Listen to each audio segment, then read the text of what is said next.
coming back from the edge of doomerism. Always coming back from the edge of doomerism. I think it's somewhat of a public duty to pay attention to things of public note and significance, but also not to, again, over focus on the bad.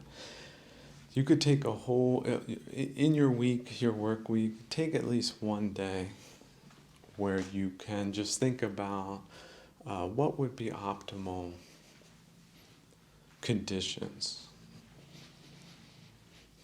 and how could things be done better, and just stay in that realm without any type of cantankerousness or even comparisons with what is now the case, which might be very disappointing on some level. And yet, finally, why do people get caught up in these questions if they're not personally invested in some type of material outcome other than the well-being of all people in one's own country or cultural area of commonality? See, I like using Western civilization because a lot of Western countries have a lot more in common than they have disagreements with one another. But unfortunately, there are a lot of power politics being played by people that just play it for their own enrichment, and it's a tactical move that is not for the best interest of the country. So what do? They do bad things. Well, what makes them? Well, that makes them bad people. That's what you're looking at, essentially, with all neutrality. No names, depersonalize. The cashier that's skimming money out of the register is not the same as a cashier that doesn't do that. That's why the store is going to go bankrupt. And then nobody in the neighborhood is going to be able to get access to groceries. They'll have to walk or drive 3 miles to the other place because that one person decided to make things work for them. Essentially, that's what you're looking at in the form of a potential government that thinks that way, i.e. the people that are stuck in that way of thinking. So let's also just think of the potentiality of how good your country can get if it gets a better government. Like, just that right there should keep you well out of doomerism, because it absolutely is true. You unleash all the creative powers, all the good things, you can organize them instead of fighting the worldly game with worldly people that don't see it that way. That think what you're talking is just a version of what they would say if they were you. But they're not genuine, are they? So how could they see the true motives of a person that isn't self-interested? And yet schemers and intelligent people that they think they are, especially the malignant narcissist among them, or big babyists if you want to look at it in a more funny way, which is also pretty accurate. Just think of a big baby in human form and how they harden on ideas and positions, and this works for me, so I don't want people touching it. Don't want a reorganization. The people that I'm paying out to, they don't want a reorganization either, you see? So that's what you're up against, essentially. And they don't really care about their public image all too much if they're coming out with counterintuitive policies on a continuous basis that are deeply unpopular and wasteful. So I don't think very much speaks for them in real terms, but again, if they can maintain some alternative reality for themselves, maybe it'll work, maybe it won't. Maybe they can just go away and it'll be a nice, peaceful, civilized transition, as it should be. When old management gets out and new management does something else with the resources that are available, which may be considerably less than when the incumbent government came into power and essentially frittered away the good things and increased the bad things. So, but of course, no government's perfect. There's no perfect situation on earth, but at the same time, why not do the right thing, all things considered, and not the wrong thing? Why not remain a human being that is compassionate and generous and well-meaning for the world, despite all of the things that aren't all that great all the time, which we can get caught up in pretty easily if we decide to over focus on the agitatory things. So that's another thing that meditative prayer can get you, is getting yourself out of adversarial or frictional or fictional constructs of the mind that might frame things in a losing fashion when in fact why not think of victory as inevitable? Victory of the good over the bad. Why not think in those terms? It's a lot more dynamic, isn't it? Like, lots of bad things happen, but in the end, right? The good thing won all of a sudden. Surprisingly so.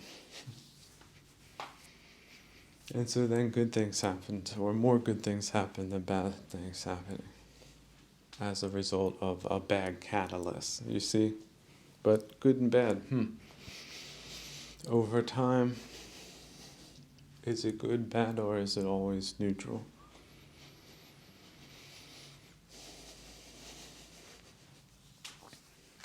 And here's also something that one has to think, that by removing a bad government, which essentially might only be 1,000 people, replacing them with competent people with the right values, then everyone will benefit from that. Let's just entertain the rather wild idea that the people that we're bringing in are not doing it to steal, but rather to distribute. Let's just entertain the thought that it's possible to find people that think and act that way.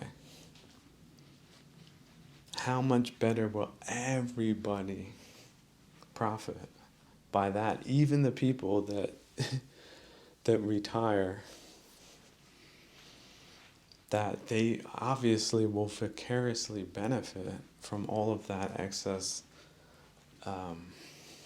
goodness that one can put into motion with good acts and deeds and planning and understandings and practicings, that one can take the ascendant trajectory and lift off and stay afloat and then land where one wants to land and not land where one chooses not to land.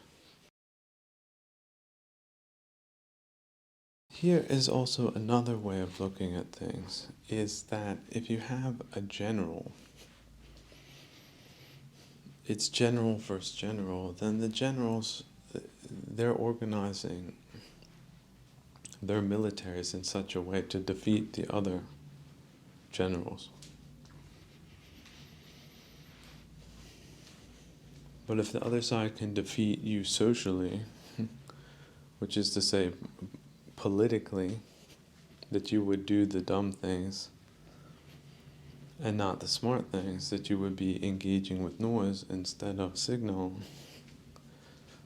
then essentially you're talking about disrupted logistics that are allowed to be disrupted by people that are just playing games essentially and not rising to the occasion of problem solving in the face of a genocidal adversary.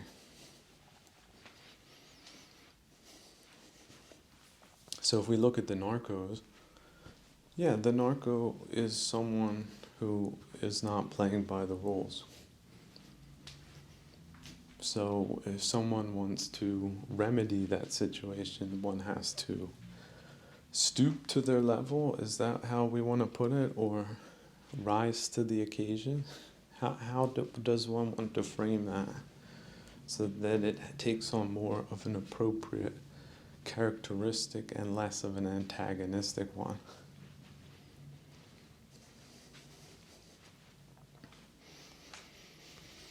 So, but that's the problem when you have ineffective leadership, that essentially you can lose that war, which is to say you lose the war of logistics.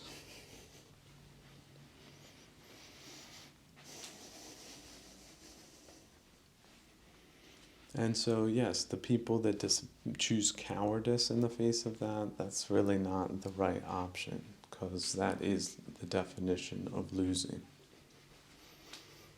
But if you've already pre-selected for imbecility or the inability to think outside the box, to the point of false target acquisition, such as persecuting your heroes, then they've got you where they want you, don't they? Looking in the wrong direction and doing the wrong things, which will counterintuitively lead to violence, not peace. Because your credibility disintegrates from within as well as from without at the same time. And so you're not really an adversary. You're just a bunch of bricks waiting to be scattered and discarded after they've played their load-bearing role in a not so well-meaning game.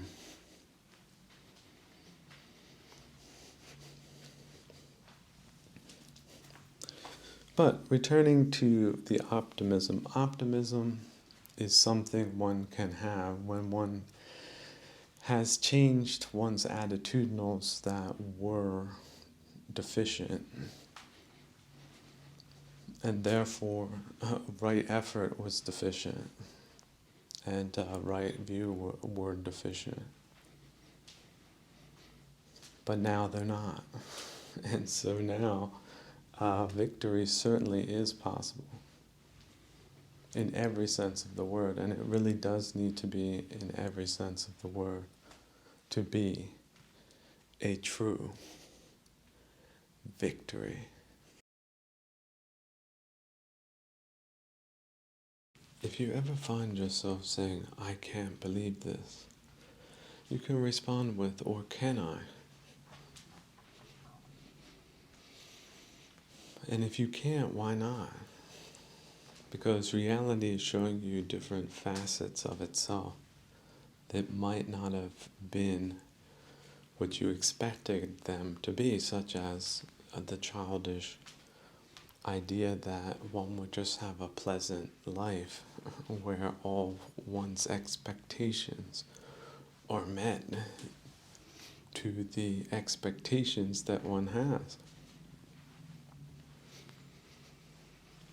But that is not what life with variability and randomness and change has in store for many people who are planning in weeks and months and years, but they might not have as many days or hours as they think.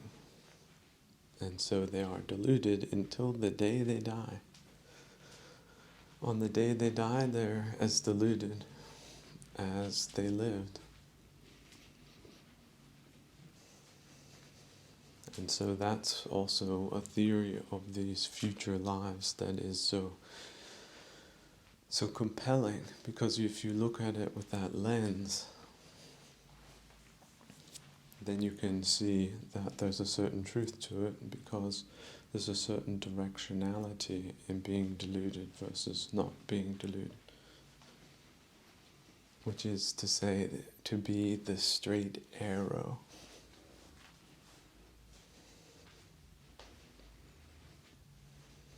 on its way to the perfect center of the perfect target, into perpetuity.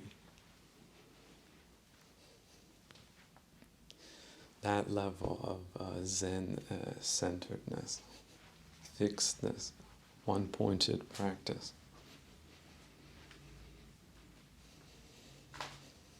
And then you can also add disc style, spinning disc style. What is right? What is wrong? Why do you see this as wrong? Why not as right? You thought it was the wrong time for something to end, but it was indeed the right time. The time it had to end.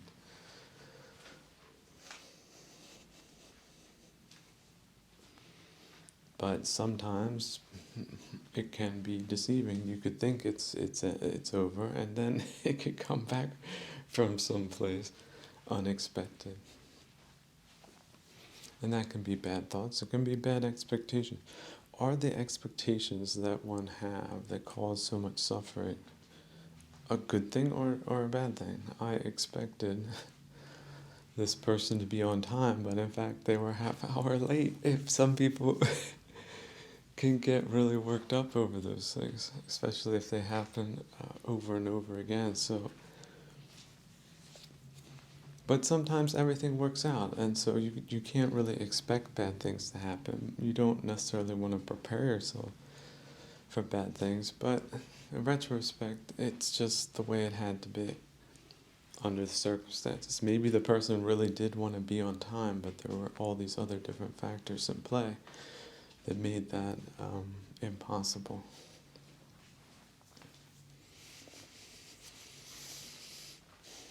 And so it can be just as random as that. It's just that random. In fact, it is that random. Ultimately, it is. Some things take on a directionality of their own with side effects nobody was planning on, and some things can happen, and it can be, you can see that on a social level, or you can also not see that as what has happened, because why does one have to look at anything in any one particular way if one is without any attachments at all, which is recommended by the Buddha himself. He didn't say, oh, these are some good attachments here. He was just like, yeah, no attachments. Attachment itself to an external world is foolishness. And not just saying that, like really accepting that principle on a fundamental level, like so it gets to become on the subconscious level. Like, here's this chair and now it's gone. So it can happen, but that's just how things work. But if that was my chair, if something special to me, you see the suffering that could happen if I made that self-insertion into this other thing, and then adding on top of that certain expectations. And depending on how divergent the reality is from those expectations,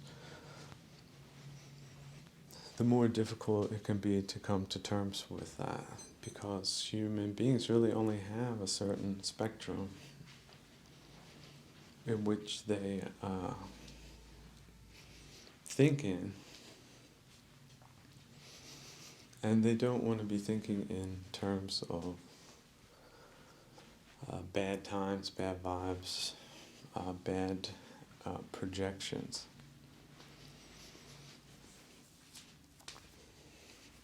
So, but it does depend on where you're looking and what you're thinking. Where are your attitudinals at the moment that you are interacting with the subject matter? Like, just imagine a block of clay and you're pushing it and pulling it with your hands, and you have a certain autonomy into shaping something that is perhaps useful or pleasant, or you can also just go at it as unskillfully as can be, and the results are not going to be all that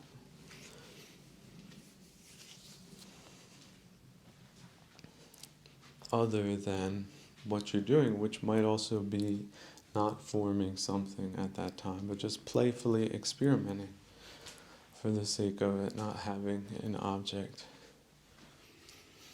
or a schedule or a clock or a routine, because those things can be dispensed with and they can also be reestablished in ways that are helpful, which might also be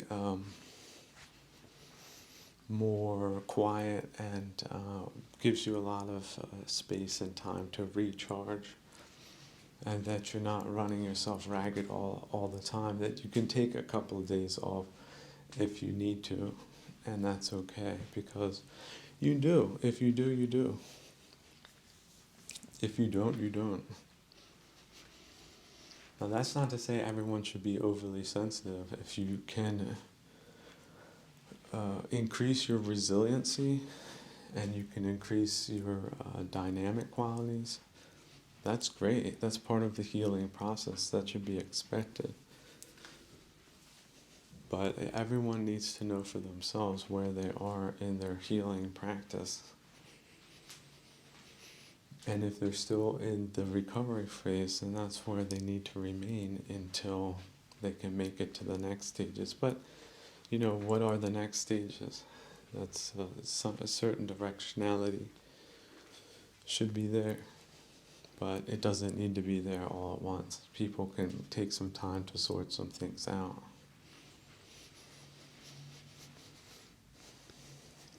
And so that's sort of a compassionate reorientation process, especially if you've been in situations that have been traumatic. And I think people being in jobs where they might have been mistreated or done other things like that those can have a very traumatic impact on people. And so thinking of it in terms of that as well might be helpful in understanding a lot of people that might, be experiencing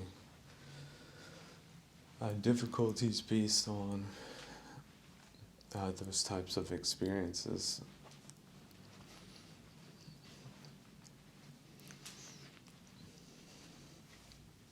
Now, I think a lot of people, of course, all people have a lot to offer, so it's better, especially when older people are around, because they usually, if they lived skillfully, they have a lot to contribute to civil society. It's a good sign when old people are doing well. It's a good sign for everyone, but if they're not, then certainly it makes sense to look into that if you're heading that way.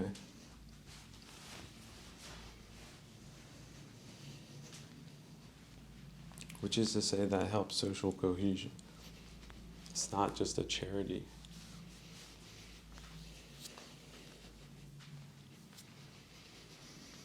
But yeah, certainly social cohesion is something that's more important than the economy. Economy, you have to have the one first and then the other second. It's just the way it is. So that's not to say that it's not impossible to get along with people, but within limits. Right.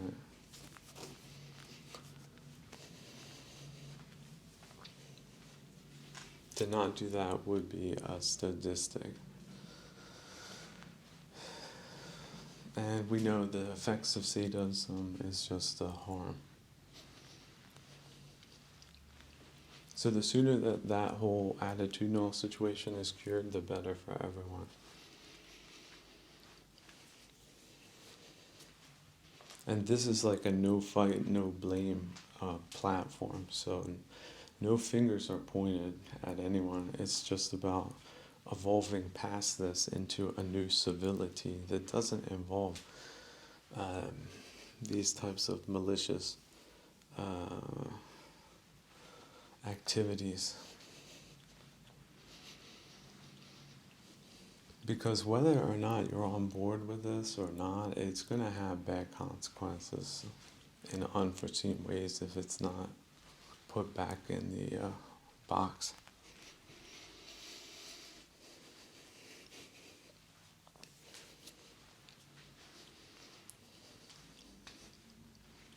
And that's just something everyone should consider on the basis of humanity, right? Humanitarian principles. Because essentially that is where I'm resting my case.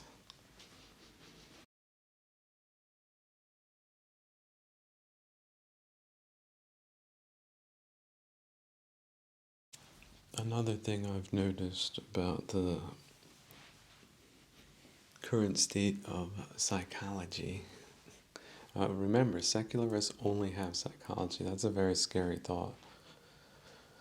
But there's also this desire to know everything, including other people. But essentially, sometimes we just get caught based on randomness, uncertainty, and chance in the clutches of a relationship that we might not have expected. And so perhaps the results were less than what we thought. This is also, there's certain types of personalities that really want to do the right things. There's leaning more towards the, let's say, thorough way of thinking style versus the roundabout way of thinking and acting. Like people talking, doing small talk, small office politics people versus truth tellers and people and butt kickers, people that state things as they are and might set out higher goals and want to get something done, but the other people just want to cash a paycheck with as little aggravation as possible. So the two types of people, they might be in the same room, but they don't necessarily get along for those reasons that I just outlined. You just have two different types of people, so oil and water type of people. Now, of course, if there's more mutual respect between the two groups, see, if you're more of a butt kicker, it's probably better not to be that around people that aren't like that. So, see, that's how the other side has an advantage over you because they're more feline. They're gauging you and how well you're gauging them. They're not looking at what you want done and when you want it done. You see, because then you would be overlooking them, which is the more important thing than whatever thing you're dealing with. At least that's the way they see it. And maybe it's true, maybe it isn't. Maybe they're just going to be that way. Maybe you could see it as a opportunity to increase your skills in banter and not take things seriously if you're dealing with someone like that. But then again, maybe not. I can understand it could get annoying, especially if it's a repetitive thing and you have a limited amount of time, but still, if that's the way they are, then you might not want to go that way if you're not willing to be skillful, at least on some level. At least you can temper your butt kicking down a notch or two, just realizing that it's them. So you give them a little extra something because that's what they require. If you don't do that, then they're not going to really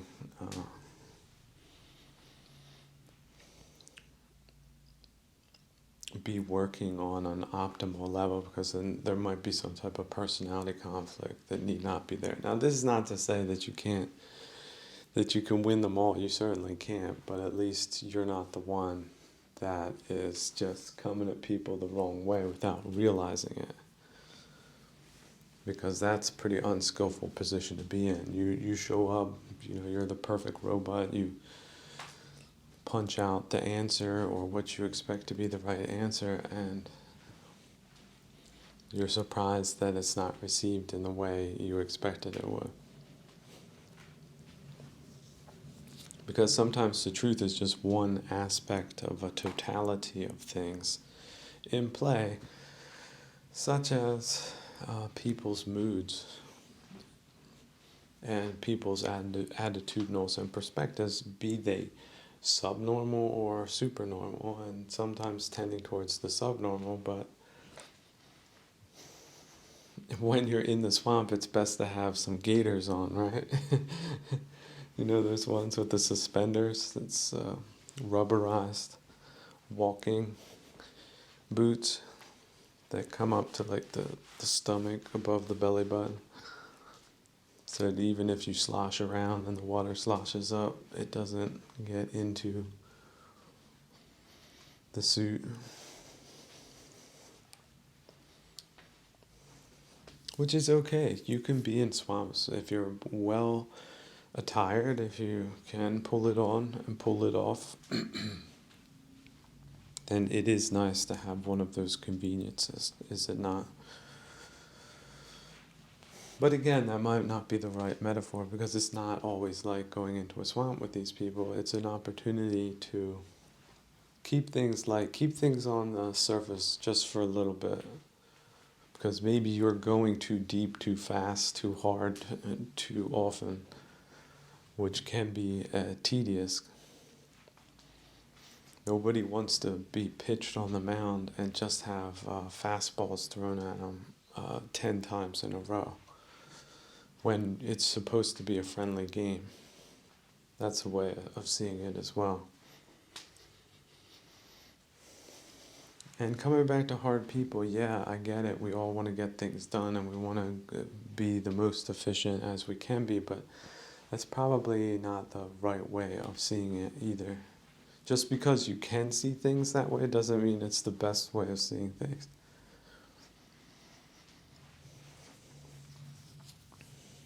Forgetting the human factor is really, some people would say, is forgetting everything. See, a lot of us can get really caught up in our heads in the math, beyond the stars, far away, in a galaxy far, far away. But it's really not wise to do that, even if it appears to be wise to do that, or it appears to be super normal to do that. But it really isn't. It's not really the middle path. If it's not the right company, if it's not the right people for the right conversation on the right day, in that particular way, under those particular circumstances, there we are back to change and randomness and uncertainty again. If you had that conversation yesterday, it would have been a smashing success. But one day later, due to events beyond your control, it fell on not just deaf ears, it fell on irate ears. See, that could be, again, filmmakers, that scene right there, that principle put into a scene with really good acting and convincing environmentals, dramatic lighting.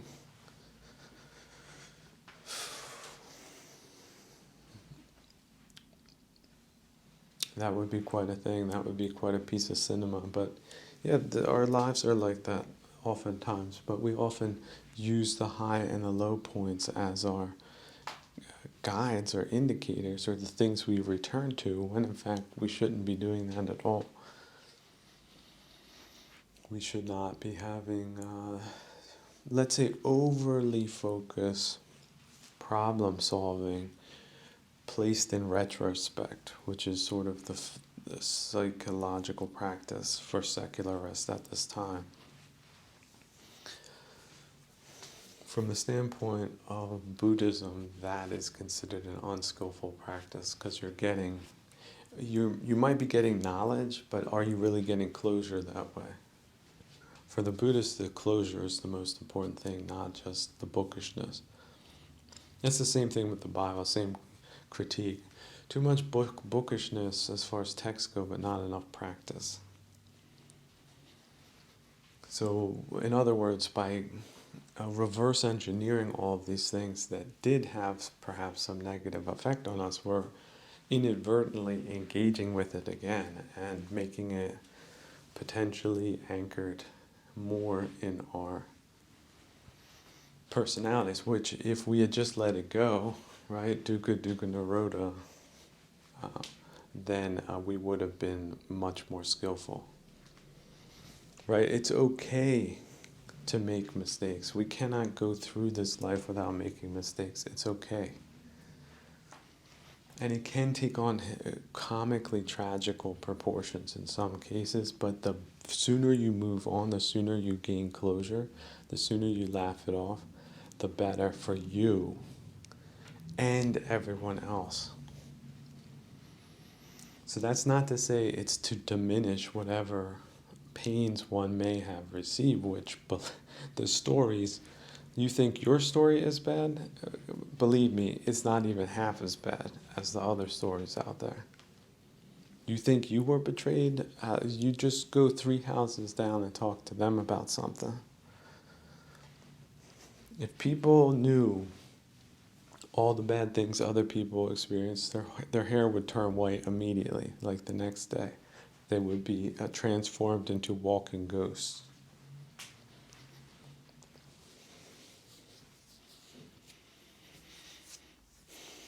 So it's not a skillful practice, really, to get into that. Let's take this and dissect it over and over again. It's really focusing on let's drop this now by any means necessary. How to distract myself away from this. I realize it is the subconscious working. I realize that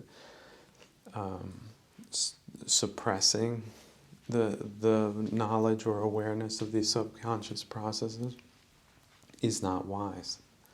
But over-focusing on it, reliving it, retelling it, is not necessarily helpful.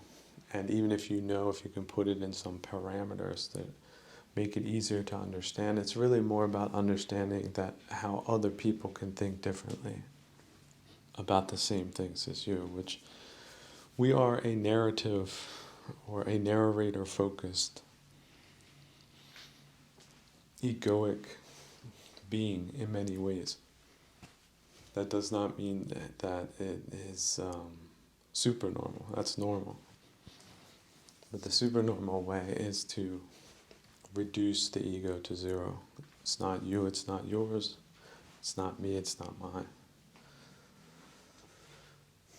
And you have to see some of your own delusionality in the process. You were naive. You made the mistakes. In retrospect, you see it, but that's not a reason to beat yourself up about it more, which is what a lot of people end up doing. Even if me saying that, everyone would agree with me that's a dumb thing to do. They do it anyway. That's another reason why knowledge is power is sometimes misleading, because you think you know something, but then again, you're still engaging in these unwholesome practices because you can't stop. You've been conditioned into a bad habit, essentially, an unwholesome practice. So breaking that conditionality would mean to question the psychotherapeutic process on a fundamental level, so that one can gain distance from it in a depersonalized way, which is, you see, the process of depersonifying random chance occurrences, essentially forms and conditions. And so you can take the rake and rake over your sand in a Zen way. Despite what happens in the meantime, that the little pyramids are exposed to the post-structural conditions of the instrument used in a process of reshaping.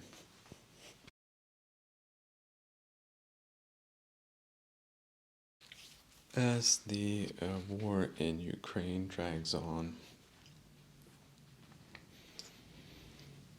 and you watch how the left deals with it.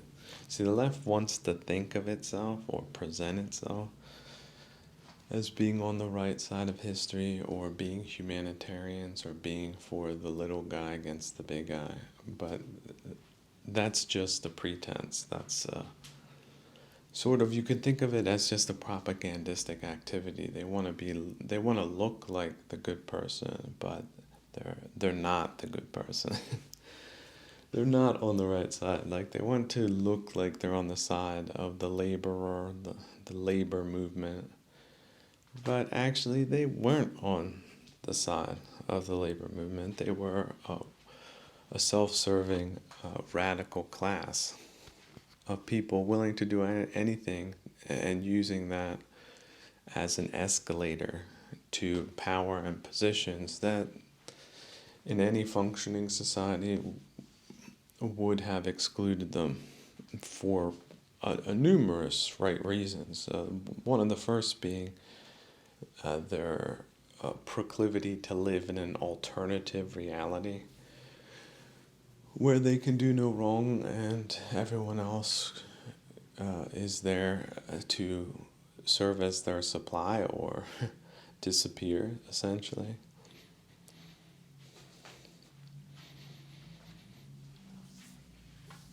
So, yeah, it turns out that there were like promises of support, then didn't end up happening. So, but of course, that's not their fault.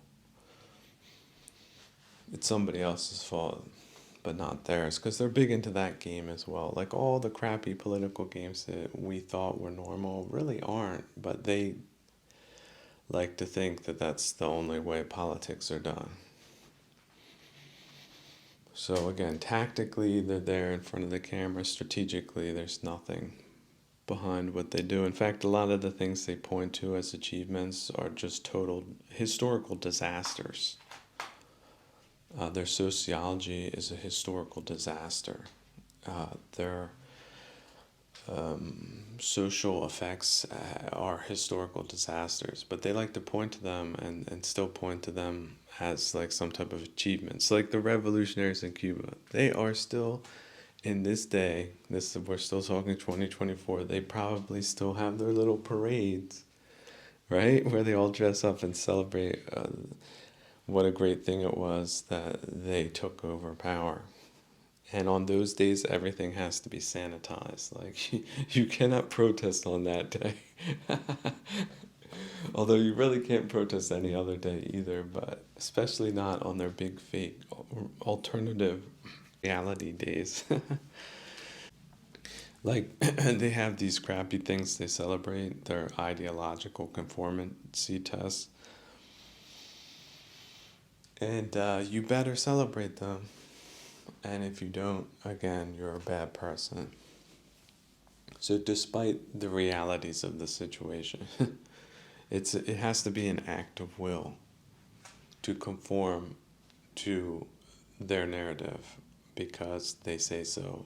And this is, again, so sort of in the context of malignant narcissism, but also in the context of sadism.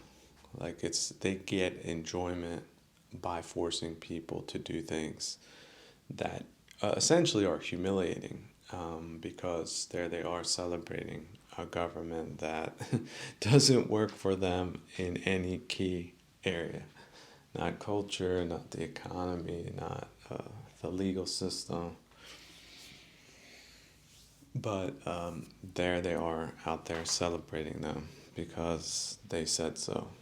So that, I would say, that's sadistic supply. That's there's some perverse aspect to them. Maybe it's just because they've been bent into pretzels themselves that they really get off on doing that, like going overboard on those types of things. Normal person wouldn't do that. Normal governments wouldn't do that.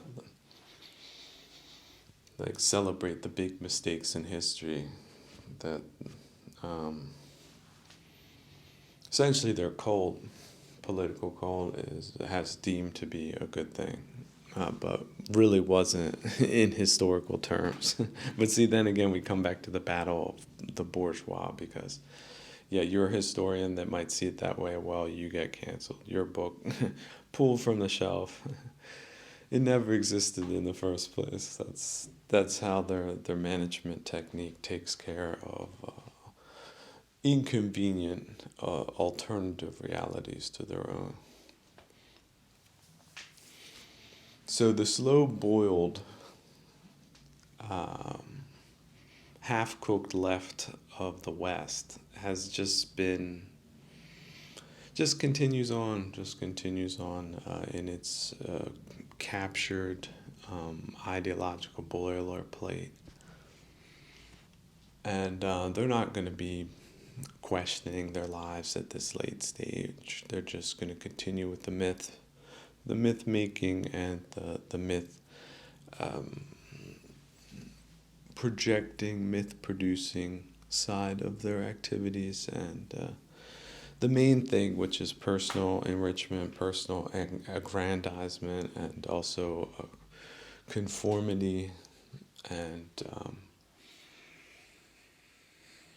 being leveraged by their base or their leveraged base, their hostile, alien, leveraged base. They're just gonna keep devouring and misdirecting those resources until the wheels fall off.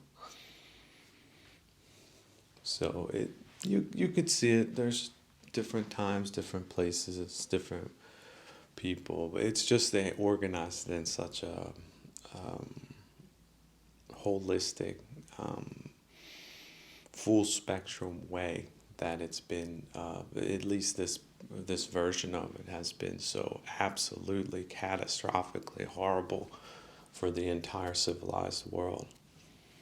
But we're talking about ambitious people that wanted to expand their franchise by any means necessary. So, which is, by the way, one of the slogans they use. They think that makes them strong.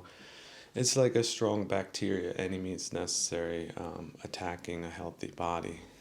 Is the way you need to see that. So, and they went into, yeah, capitalism, left capitalism, uh, which essentially were just also administrative positions that they weaseled their way into. And then what did they start doing? Well, start funding horrible projects.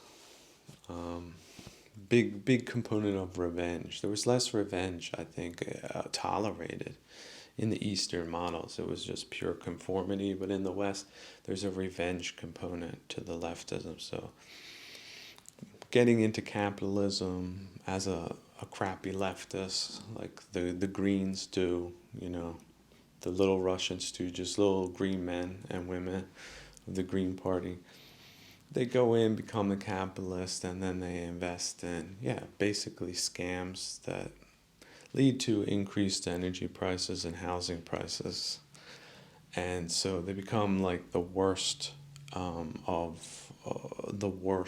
whatever capitalism used to allow. They become the worser version of that with even less care for the future because of their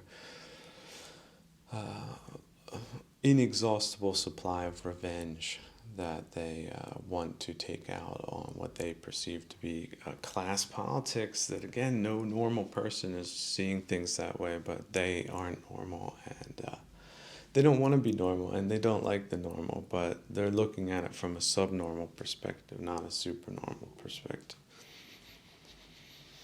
They're also super normally active in taking things over, so, and then super normally interested in taking out revenge. So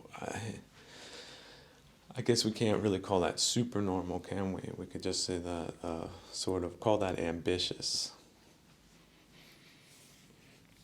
The person that wants all the money in the bank and then commits crimes to get it isn't really a good person, are they? Although that might be a bad example.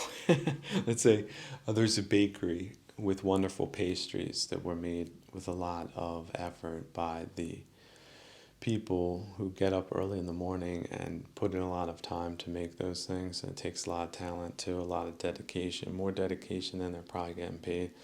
Well, they went in and stole everything. And when you showed up to pay for yours, you didn't get one. Because they are them. They did it because they could do it, and that's how smart they are, or think they are. So they do create, let's say, bad vibes amongst people, but because their PR just keeps spinning away, there's that disconnect between the polling numbers and their self-esteem, certainly. But yeah, the rotted out illiberal democracies, that's just par for the course, that there's an approval rating of, 10%, 5, 10, 15%. Maybe they do some type of stunt like start a war and drum up public support. It might go to, 30%. Who knows? But we do know they do like to fudge those numbers when they don't reflect what the higher ups want them to reflect. So there we see again alternative reality. How's the economy doing? Give me 5 days to cook the numbers, and I'll let you know how well it's doing. That's their accounting too.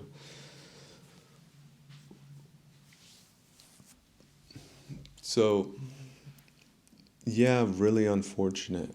Really, really, really unfortunate if you have people like that fronting as your political establishment. It's really the worst thing you could ever have. But again, today they're trying to get rid of labels. What are they today? They're that with whatever characteristics they can get away with, because they don't want to be called that. They just want to be called something else, because it's a permanent, continuous revolution, isn't it? The wig gets revolved around 360 degrees and then put back on the cap. And then again and again, because that's the business they're in. So effects on the ground, social condition, social cohesion, yeah, trust, public trust plummets. Good things happening plummets. Real wages plummet. Status, life satisfaction plummets. But yeah, the self-congratulatory presentations, they don't plummet. They might flatline, or they might even go up. It just depends on how much craziness they want to engage in at that time. But you can be assured that no matter what they say, things aren't going to be getting any better if they're the dominant, prevailing ideological component in your political system. So taking them seriously, what they think seriously, how they operate seriously, is a serious matter, and a serious person doesn't take them at face value.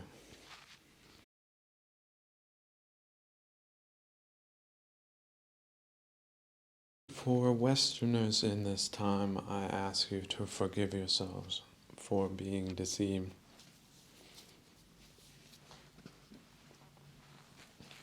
Essentially, a war was declared on you, while at the same time they declared peace on you. There was going to be a new peace, is what they said. But essentially, they decided to conduct war via civilian means.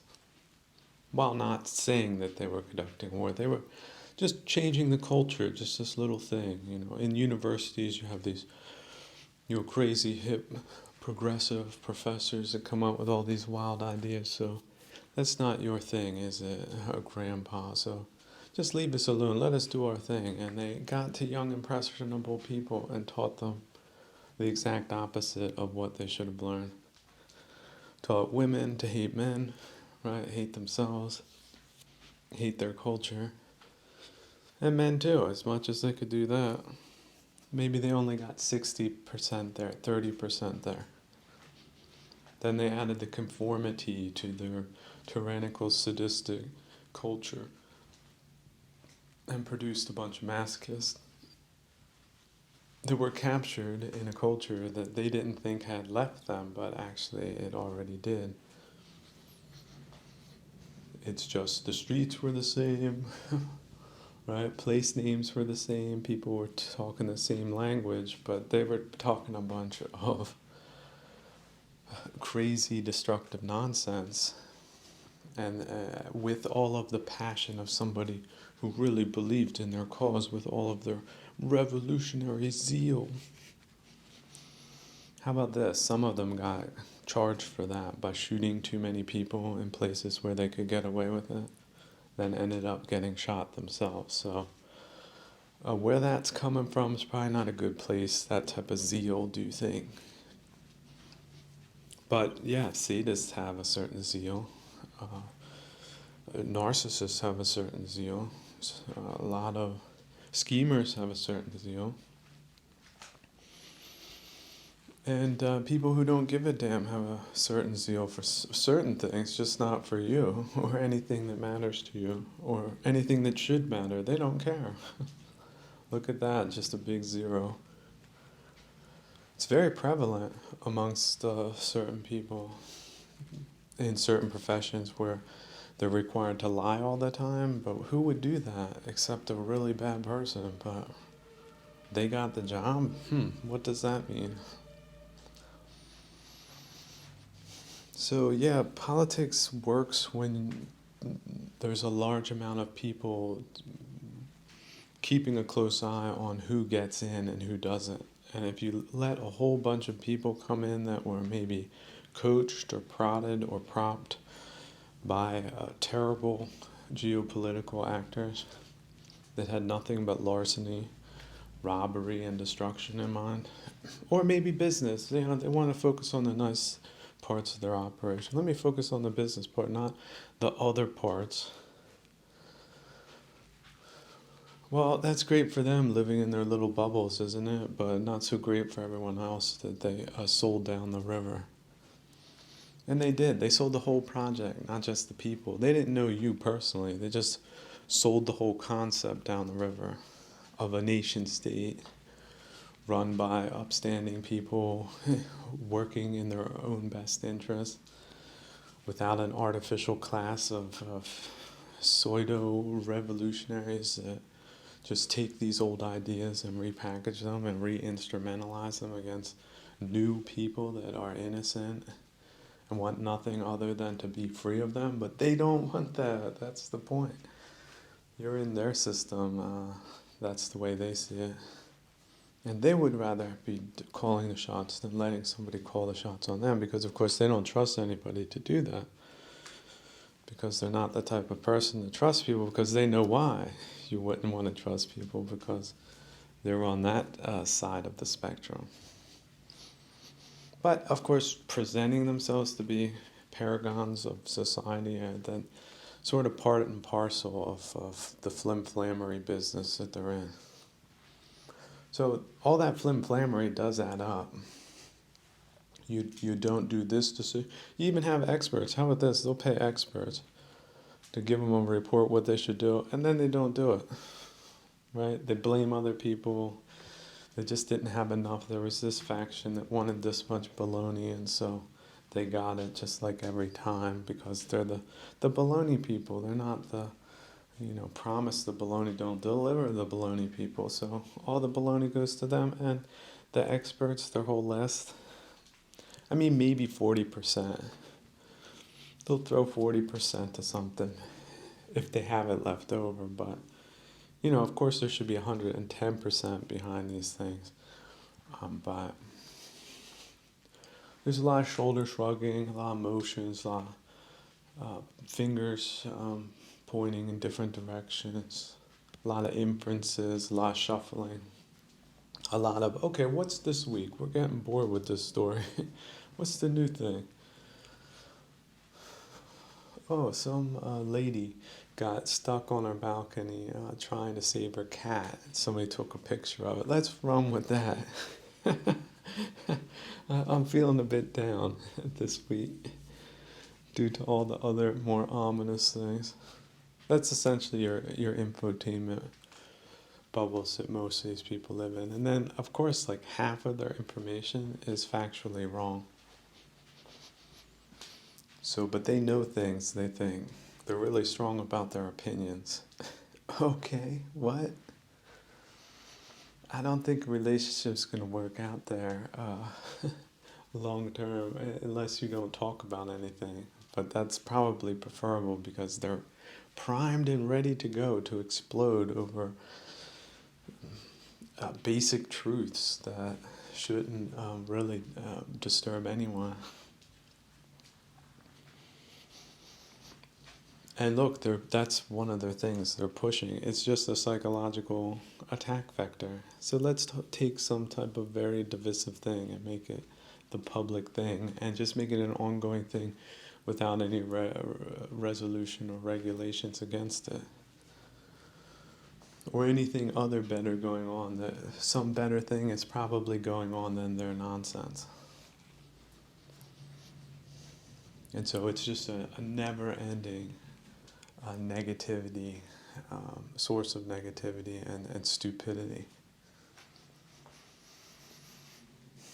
But again, who would be doing that? Well, cultural people that hate the culture that they're actually destroying. They're just fifth column, that's right. They have the position, they're wearing a different uniform. They have different pajamas on under their clothes. So for them, again, they get the joy of the troll doing their worst and maintaining cover, essentially. So they think that does feed into their narcissism because they feel like they're top of the world. They're doing their best while doing their worst.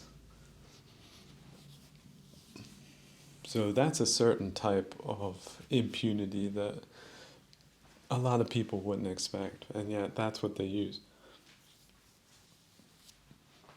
Because essentially they didn't turn over another leaf. They weren't convinced that the West had all the answers. They were still convinced that they had all the answers. And that the West was just filled with a bunch of idiots that they could take out with money. How about that? Throw some coins at the problem. That was essentially their solution. Combined with a couple of other things. Again, priming a lot of idiots, a lot of corn-fed idiots. That they really did have a real grip on history. It just turned out to be completely fake. So yeah, those damages, they're real. They're tremendous. They're unquantifiable. I mean, bad on a scale never before seen, witnessed in the modern world.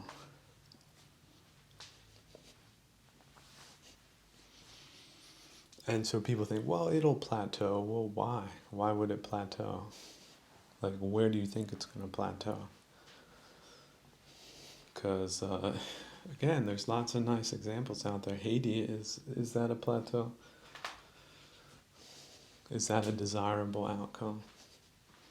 Oh no, we won't let it get that far. Really? Well, is that what they said until the brakes fell off?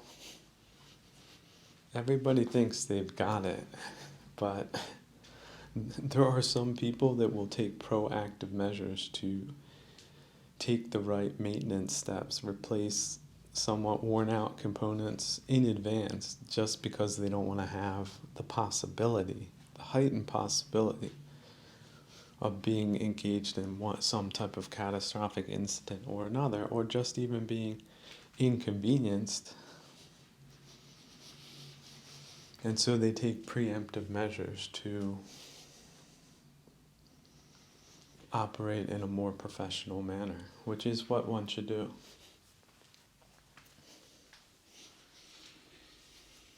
But if you just have your run-of-the-mill, greedy, deluded person, schemerous person, within the realm of their proclivities, which are subnormal, essentially, in ethical terms, as terms they don't think exist, oddly enough, so that they consistently over time do not make the right decisions. And that adds up. It has a cumulative effect. And it's weird, like in a factory, you'll have all hands not doing preventative maintenance. So what department will get blow up first? Oh, this could be a great movie, guys. Come on, this would be amazing. Call it like The Broken Factory. And it's just possible that these guys in this part of the factory, that their machine broke down because it was the most complicated of them all. But because they aren't doing what they're supposed to do, they're the bad guys, and they don't care about the logic of their arguments. They're the people who are always screwing up. And so, who wants to work there? Whereas, the people that have the old fax machines and printers and stuff, they can still produce documents because their printers haven't blown up yet, but they also haven't really done anything to maintain that. It's just the robustness of the product design. I mean, some of those printers are absolute beasts. I know some people out here know what I'm talking about. So so you could show the different departments like that. But I mean, again, they're just keeping on a wing and a prayer. I mean, next month or next week, one of those instruments could break, and then everyone will come screaming down upon them as the bad guys. But they don't know how to fix it, or the part person. Some guy,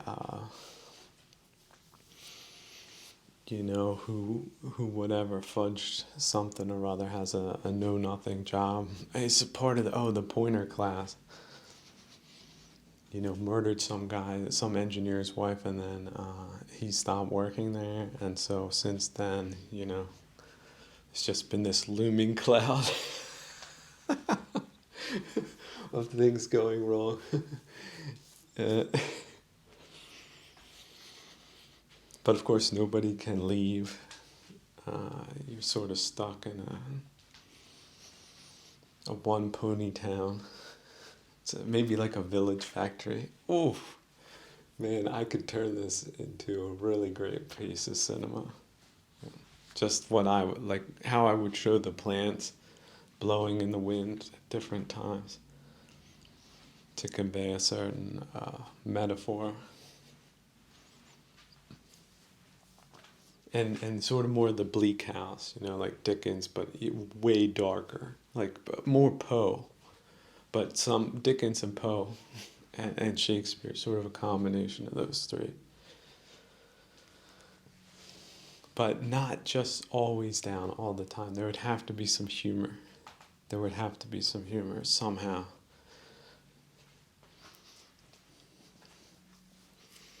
I don't like totally down films. I think that's not the point. Perhaps the book, The Village Factory, would be a better product. But see, how long would it take to write a book like that?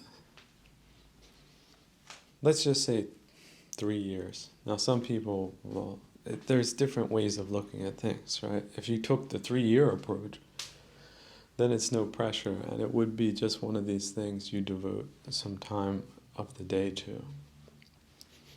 A certain focused revelry, a daydream, that reveals itself day by day in its complexities. Or perhaps it's simplicities. If you can simplify things and work with things and then not overly complicate things. And if you can put things like guilt behind you, a sense of shame, a sense of remorse, any sense of regret, missing out, right? We're often not aware that we might have that lingering somewhere. Am I missing out, or I feel like I'm missing out, or if I only had this, I wouldn't have missed out. But is that really true? What if I actually got the things that I wanted at one time? Have you ever thought like that? You should think like that. If you never thought like that, think like that. What if, now this could be another play or story. What if you got everything you ever wanted? Oh, the idea itself it sounds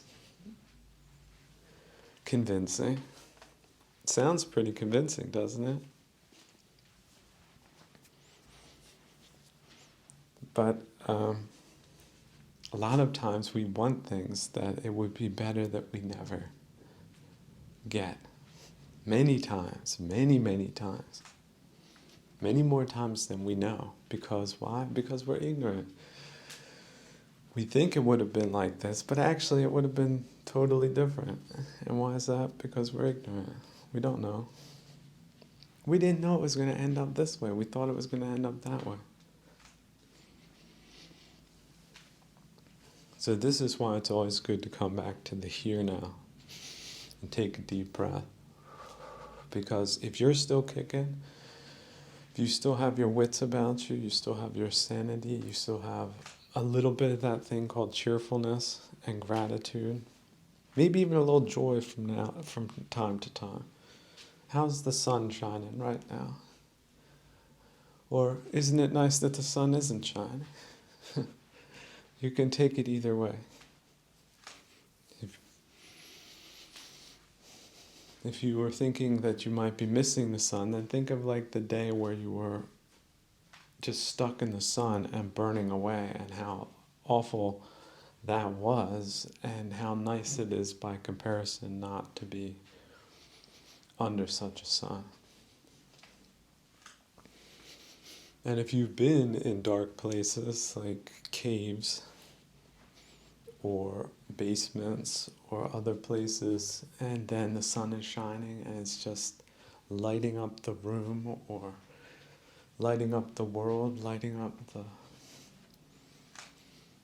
the fields, the forest, the jungle.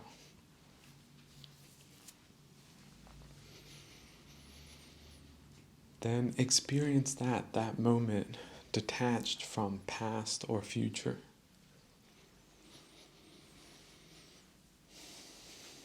And experience that reality deeply.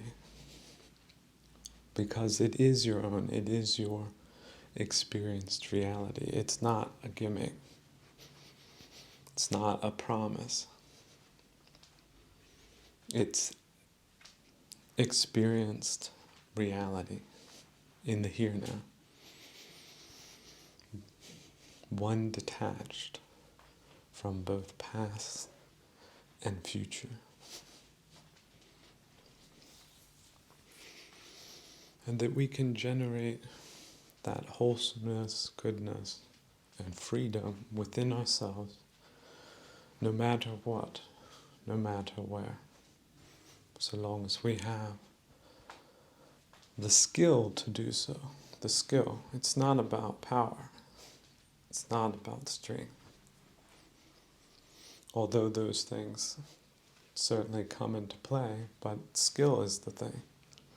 It's the threading of the needle that is required, not the clenched fist. Although it is understandable if you come into meditative prayer as a clenched fist, it's going to take time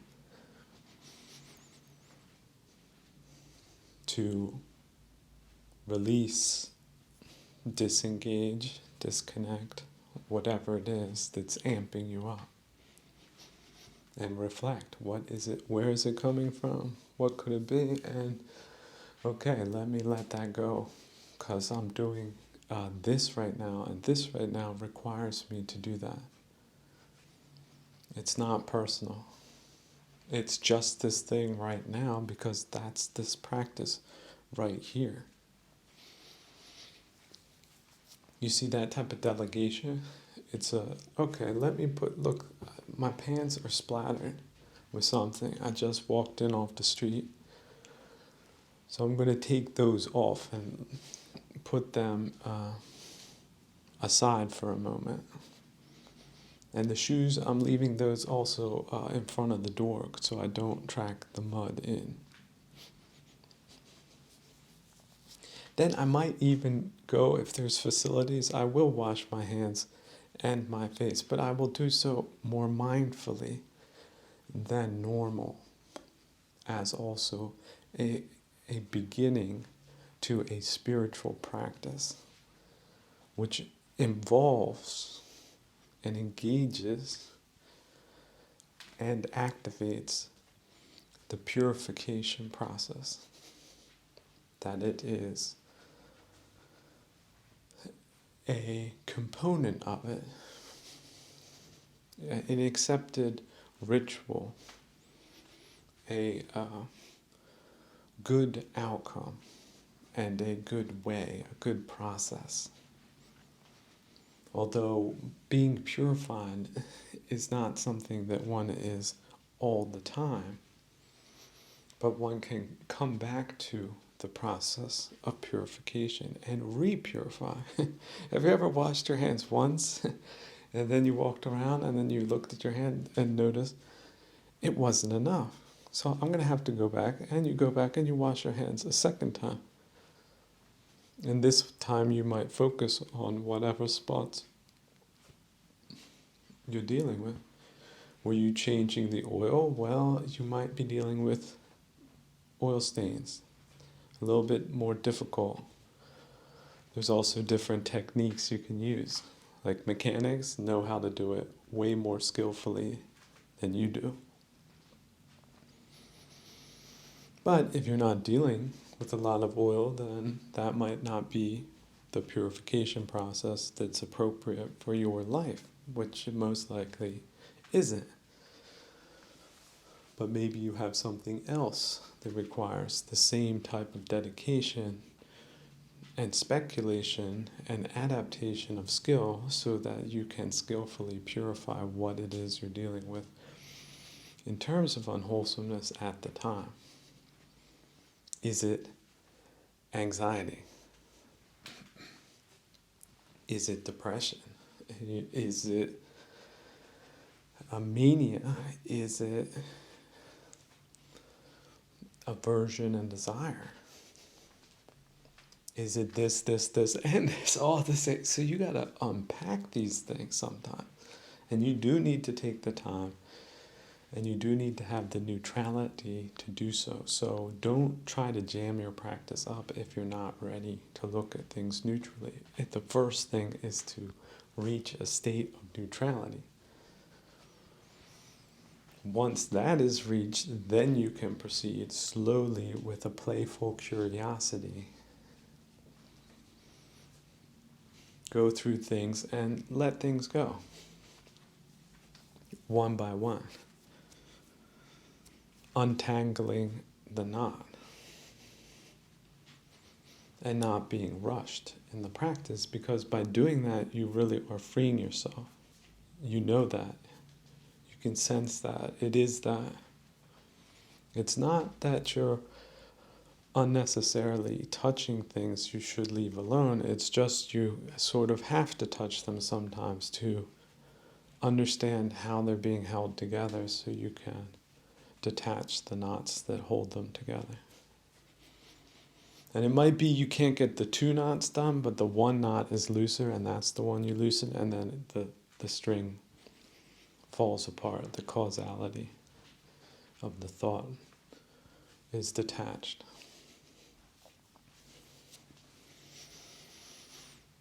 Now, I've listened to some psychologists that say that detachment is a part of a freeze response. And I will agree with that, but I think it's something that can be done skillfully enough so that they can finally detach from the thing that's keeping them in stressful states of mind. Because it's really not the things themselves that are causing these heightened stressor states, but rather they're thinking about those things that are causing those stressor states, if that makes any sense. It's a layer of abstraction higher.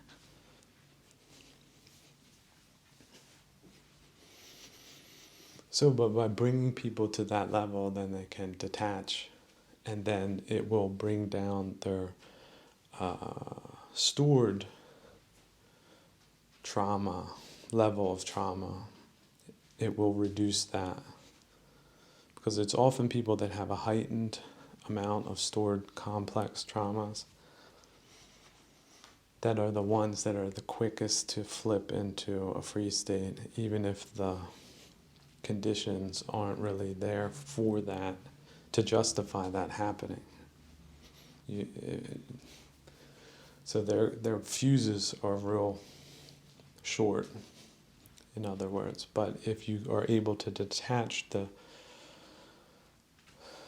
subconscious processes that are running, then you'll bring down that baseline, and so you will have that much more resilience going forward. Although it does require a detachment from the thing instead of a continuous clinical analysis or identity-oriented kind of directionality that a lot of worldlings then take, when in fact detachment in itself, it's a natural reaction, it's just not skillfully done. So general detachment is not the thing, which is what they do. It's skillful detachment instead. But detachment itself is a survival mechanism.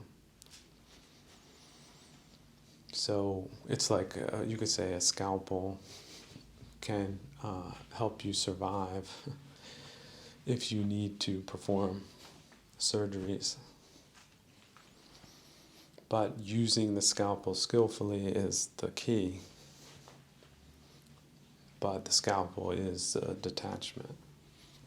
It will detach one thing from another quite easily. So this destroyed tissue, I'm going to cut that out so that it can heal more properly. You understand the surgical metaphor? Sometimes you do have to do that. You have to go in with detachment and remove the destroyed tissue or destroyed bits of organs or muscle. But again, if you take too much, if you use the scalpel and cut your leg off, then you're not doing it right. So too much scalpel is wrong, and too little is not right effort. See, detachment is a good thing when you're talking about bad things or things that are subconsciously stressing you. It could also be a social frame, some type of social framing, some type of mental construct, something like that. And we know that they've been used with just unbelievable toxicity in recent times on multiple occasions for multiple things. So it's understandable that people could have damage based on what are essentially very damaging things. See, people throw this word toxic around too much, but toxicity, in the sense that I use the word, means poisonous. Now, you can have toxic things in the universe as long as you're not interacting with them They're basically inert. But if you are interacting with them, you're essentially poisoning yourself. You're poisoning your mood. And they're a form of environmental variable that need not be there, but are there for warlike reasons. I think that's a just easy conclusion to make at this point. If something has bad effects, then who are they good for? Well, they're good for enemies. They're not good for the people that they're having the bad effect on. So I think that does help clear things up. I mean, a lot of people need that clarity before they will take appropriate measures, but you would think people wouldn't need that, but they sort of do need that on some level to take certain things as seriously as they should, because certain things are definitely more serious than others. And for example, having your government work against you is one of those traumatic things that can be experienced by people that live under conditions like that. But not just that in its that one word is sort of hard to define. It could just be some aspect of it or a cultural aspect of it. There's a lot of different things that can and are used at this time to make all that bad magic happen. It's just, again, the people tasked to responsibly shutting things like that down, they got other priorities than the public welfare, as their personality profiles do reveal.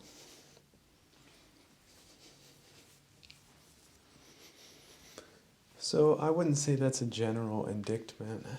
I think it can happen at different times in different places for different reasons. And people can be benefited from positive changes, which maybe right next week we're going to have a new era of freedom and prosperity. It's possible. I would just say under these conditions, highly unlikely. But maybe not. Like maybe that's too pessimistic. Maybe it's likely. Maybe somebody changed just one thing today that will lead to a much better world instead of a much worse one. Maybe it's some innovation somewhere that we didn't expect.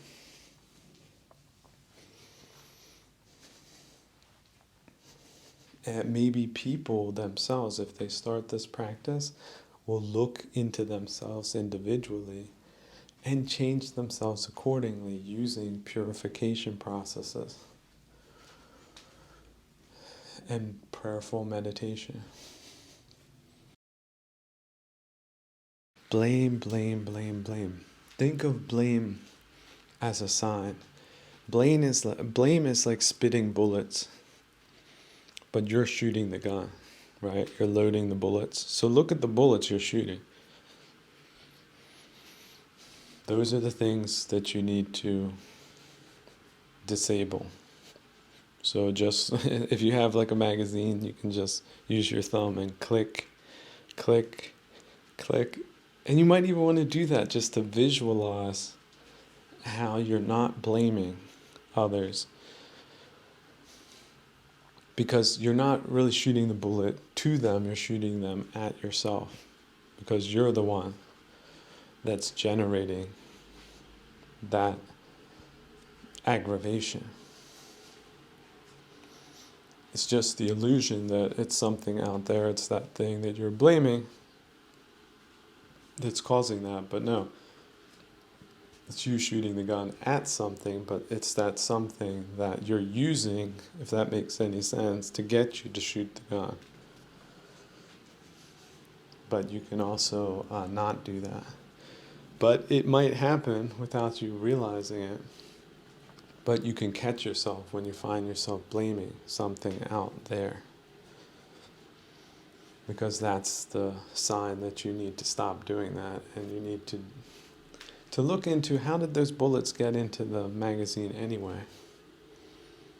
Like, are you reloading these thoughts, these desires, these aversions? Because if you're loading it, that's where you should not do that.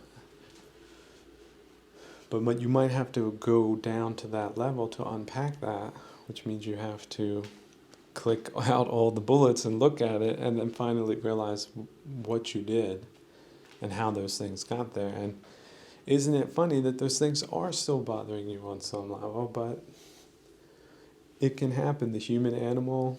How about this? They say elephants, they remember everything. They got a great memory. Like years later, they'll remember someone. If they did them a favor or something, they don't forget. Like decades later, they have a different concept of time. So you can also adopt different concepts of time. And our brain does. If we are still angry, like the thing happened like just yesterday, but it was 10 years ago, that's just this crazy human mind that we have. This monkey mind is crazy like that too, but it's not good, right? It's also not funny. A lot of people will laugh because they know it's true, but it's not funny, and it's really something that should be left behind, and can be left behind, but it does take right effort. It takes right view and right effort, and both of them are tricky. But right effort, it's repetitive. So it comes back, you slice it. Comes back, you slice it again. Oh, here it comes again. And then it becomes a game. And your sword, it's always working. It's always sharp. So it's coming high. Whoosh, there it is. Comes low. Whoosh, comes straight. Whoosh, you can dodge to the left, right? And then all of a sudden it's playful practice. Playful sword style. This is not let me destroy 1,000 enemies. It's just, here's this little agitation here, whoosh, and this little agitation there. Whoosh. And today's practice is real easy and real fun and real good.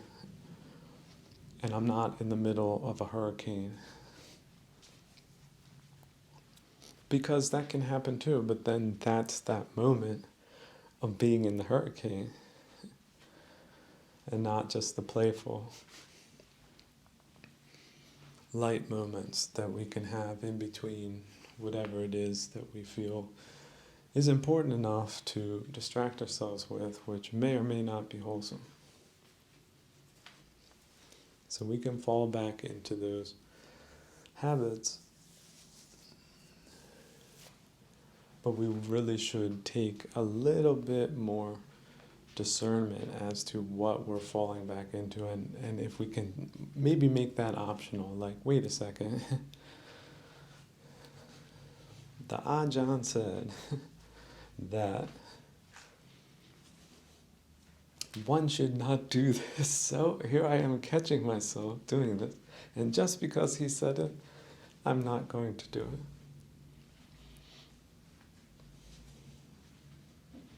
Now that is the wise student.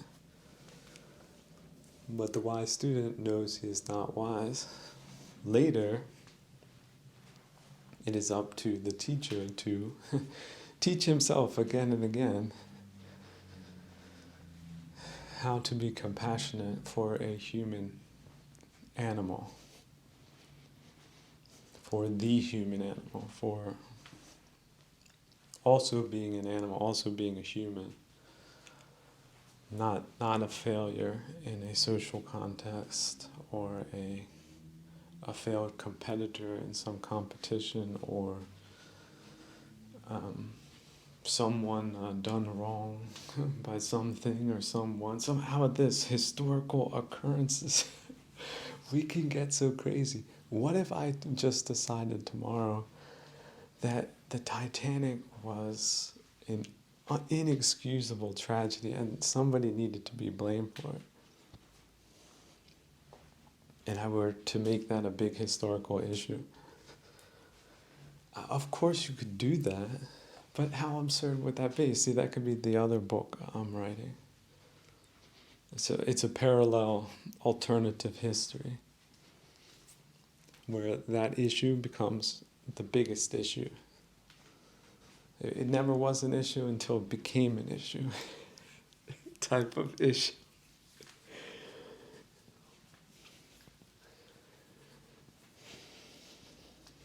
So yeah, we can get into these unskillful ways of thinking. We can. If we're blaming others, that is the definition of unskillfulness.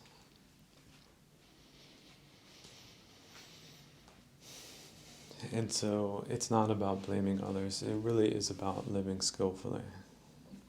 And living skillfully means detaching from things that are annoying. And if they're artificially annoying, then yeah, detaching from the people that are responsible for making things artificially annoying is a natural process that should not be hindered by either party. Now, that's not to say that it's not something that doesn't happen.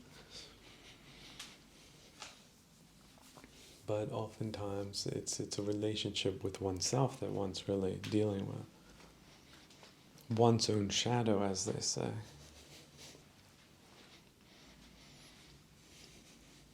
Because if you don't entertain the idea that you could possibly have something that is diametrically opposed to you, then you can't really admit that that phenomenon might be active to some extent or another within yourself. So that might be the primary struggle and not all those things out there.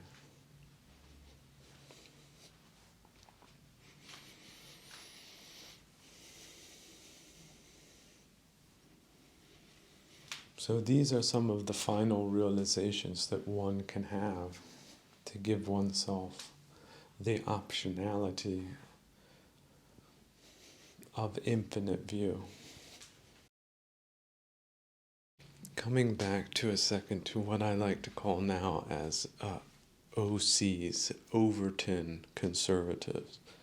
Because again, conservatism of today, just like the Tory party, means absolutely nothing. In fact, less than nothing. It's like you're holding on to a pretense as it gets completely redefined, repackaged into the exact opposite of what one would intuitively think it to be, thanks to Alinskyist and people claiming to be conservative because they can. I can claim to be from outer space if I really believe it. And if I can make you think it's true, then why can't I believe it too? These types of games, these sophist rhetorical games. So what are you dealing with when I see that little tip-off with the Alinskyist conservative? The problem is that conservatives think that they're engaging with the left, but the left is just a spectrum. So if they're engaging with you on some little issue, that's just a pretense. That's just the beginning. They're not really engaging in it in the same way someone who is operating in good faith would engage with you. See, that's the whole point. They don't believe, as ideologists, they don't believe that democracy is a legitimate form of government. See, because they're coming from the absolute bottom, like, see, there's normalcy, and then you have to just imagine disconnecting the emergency brakes on an elevator shaft. If you're at like 0, which would be normal, I mean, you're not even close to super normal, but you're normal, you would have to stand in this elevator and disengage the brakes and fall into like a shaft, like to the 8th floor of the building, to sort of have a grasp of how they're looking at things. Because again, these are essentially malignant narcissists, tyrannical sadists, and spineless sadist types mixed into one with some schemerism, not caring and making it all about them kind of personalities. So obviously, if an election goes against them, there was a conspiracy against them. Why is that? Well, because they project. So they're never happy with any vote that is against them. And why would people be for them? Well, they think to win an election, you just lie. You make people promises. You just sort of whiz them off like they do other people. But the other side whizzed them off more than your side, so the other side is beating you at the whizzing game. This is how they see things. Like a super normal person is like, what? How can people think like? Why would you think like? Yeah, well, subnormalcy explains all of the answers to your questions. And again, the ideology that they've been given is deep, it's thick. They got books written from this point of view. They put a lot of effort into propaganda and into psychology and into convincing people with these subnormal proclivities into these aggressive political funnels and then directing them. Who do they attack? The bourgeois, the person who's just pretending to be qualified from their point of view, but is actually more qualified, even if they don't have a university degree, even if they don't have some type of academic seniority, even if they don't have all the stamps in their little red books. Yeah, somebody just pops out of nowhere, a real expert, and puts them to shame. That person is a terrible person in their opinion. It's a whole class of people. Could be anybody. That guy wearing the glasses, this woman here. How about this? Having a better understanding on morality. Like, no, letting people speak is sort of how we do things here. What? Somebody coming from the eighth floor, was it -8? In the human department, they don't see it that way. Nothing you say is going to make them think that that's true. That somebody beat them fair and square at a debate, made them look like complete ignoramuses. How could they ever believe that to be true if they're malignant narcissists on top of being sadists and not caring and wanting everything to be about them? How are they going to change their attitudinals to fit the new narrative that they're essentially slime, good for nothing, a corrosive, debilitating force in the world?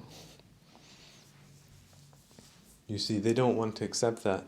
They also don't want to improve themselves. They don't want to do some fact-checking or do some hard introspective work and come out of those ways of thinking because they're stuck in those ways of thinking. Like a lot of people get stuck in ways of thinking. Now the good news is you can get stuck in good ways of thinking. That's my method. But it's not a method that they have. They also would consider that not to be realistic enough, not to be powerful enough. They might say that that's weak. The strong thing is to take something over and break it. That's strong. But not doing that, that's weak. That's how they see things. So you're not dealing with high quality people. And it's really unfortunate that there's not more high quality people, but look, let's just get back to the Pareto principle. I mean, 2080 is just going to always be in play, I hate to tell you. Now, different democracies did things differently to try to get more of the 20% engaged, such as property ownership, right? They had male-only voting. They did a couple of things to try to improve the preconditions of the people engaged in the political process. Now, of course, guess who didn't like that? Well, a bunch of people that consider themselves extra special enough.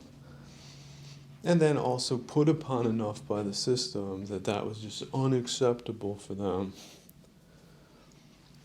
And so they campaigned against that. Now, uh, understandable in certain types of situations that people could think that way and then act that way, and if they're also backed up by geopolitical enemies, boosted up, turbo boosted up, given a platform, protected, having 1,000 different scribblers write explanations for why their point of view is the better point of view, and have that published in all different places, and then also censor countervailing viewpoints, and not just censoring, attacking people with forms of terrorism.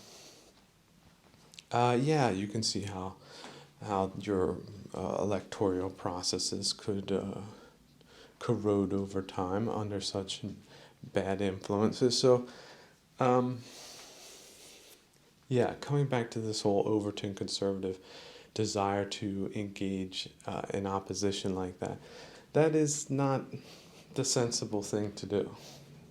At this point in time, now again, in 1919, 1917, all of these questions were not decided, right? They had a platform, they had a good game, the regime they had overthrown, nobody was really happy with that either, so people were more willing to give them the benefit of the doubt.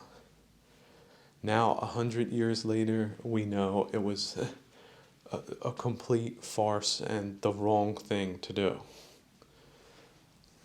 But their ideology is so pernicious, they have such an offensive, aggressive strategy, which is super counterintuitive to good people who would think, well, if you are wrong on such fundamental issues, you should just go away. But they overlook the efficacy that these types of terroristic uh, stratagems have. So it's sort of the efficacy of bacteria, right? Bacteria can take over things you don't want it to take over, and the result is bad.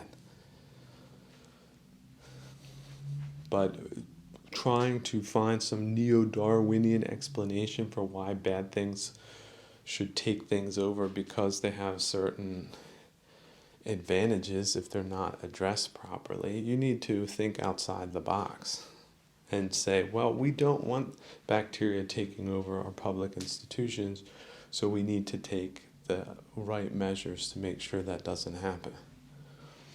And at this point in time, 100 years in, all of their methods are pretty well, I wouldn't say known, but there's enough data there to understand how they operate.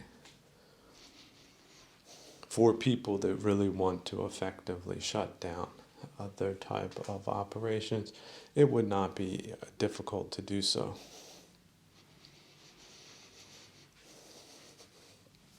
But of course, that needs to be done. It's not just enough to say that, but doing that does not mean engaging them on false terms. It means engaging them on real terms, which is to say, yeah, they don't believe democracies can function. They want to mess those up. They want to turn it into tyrannical sadism. Well, guess what? We're not going that way, and we're not going to engage with people that think that way because they don't really have the values to be engaging in a democracy in the first place, whether they think so or not. Effectively,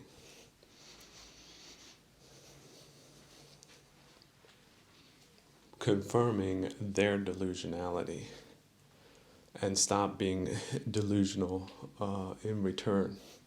Saying, okay, this is a takeover, this is a ruse, and these people are actively working against civil society. for their own benefit and for the benefit of the adversaries of the country. Their effects are bad. Bad on the economy, bad on socioeconomic, political badness, all different kinds, thanks to their political methodology, their psychosociological political methodology. So it's about determining how they operate and essentially declaring it to be a threat to the nation and illegal. And then cracking down on illegal activity, not tolerating it. Where it flares up, it gets treated like the attack, the political attack that it is. Consider it a foreign political attack. Using, again, fifth column actors. That's essentially what you're dealing with. And we do live in a time now, it's more globalized. People can understand that more. Back in 1919, less so. And that's how they got established. That's how they got set up. That's how they got their cover story put together. That's how they're considered a part of the culture to this day. Leftism, blah, blah, blah. It's all of it, every little last bit of it. That it's not non-native can get thrown out. Now, this is not to say I'm throwing out the labor movement.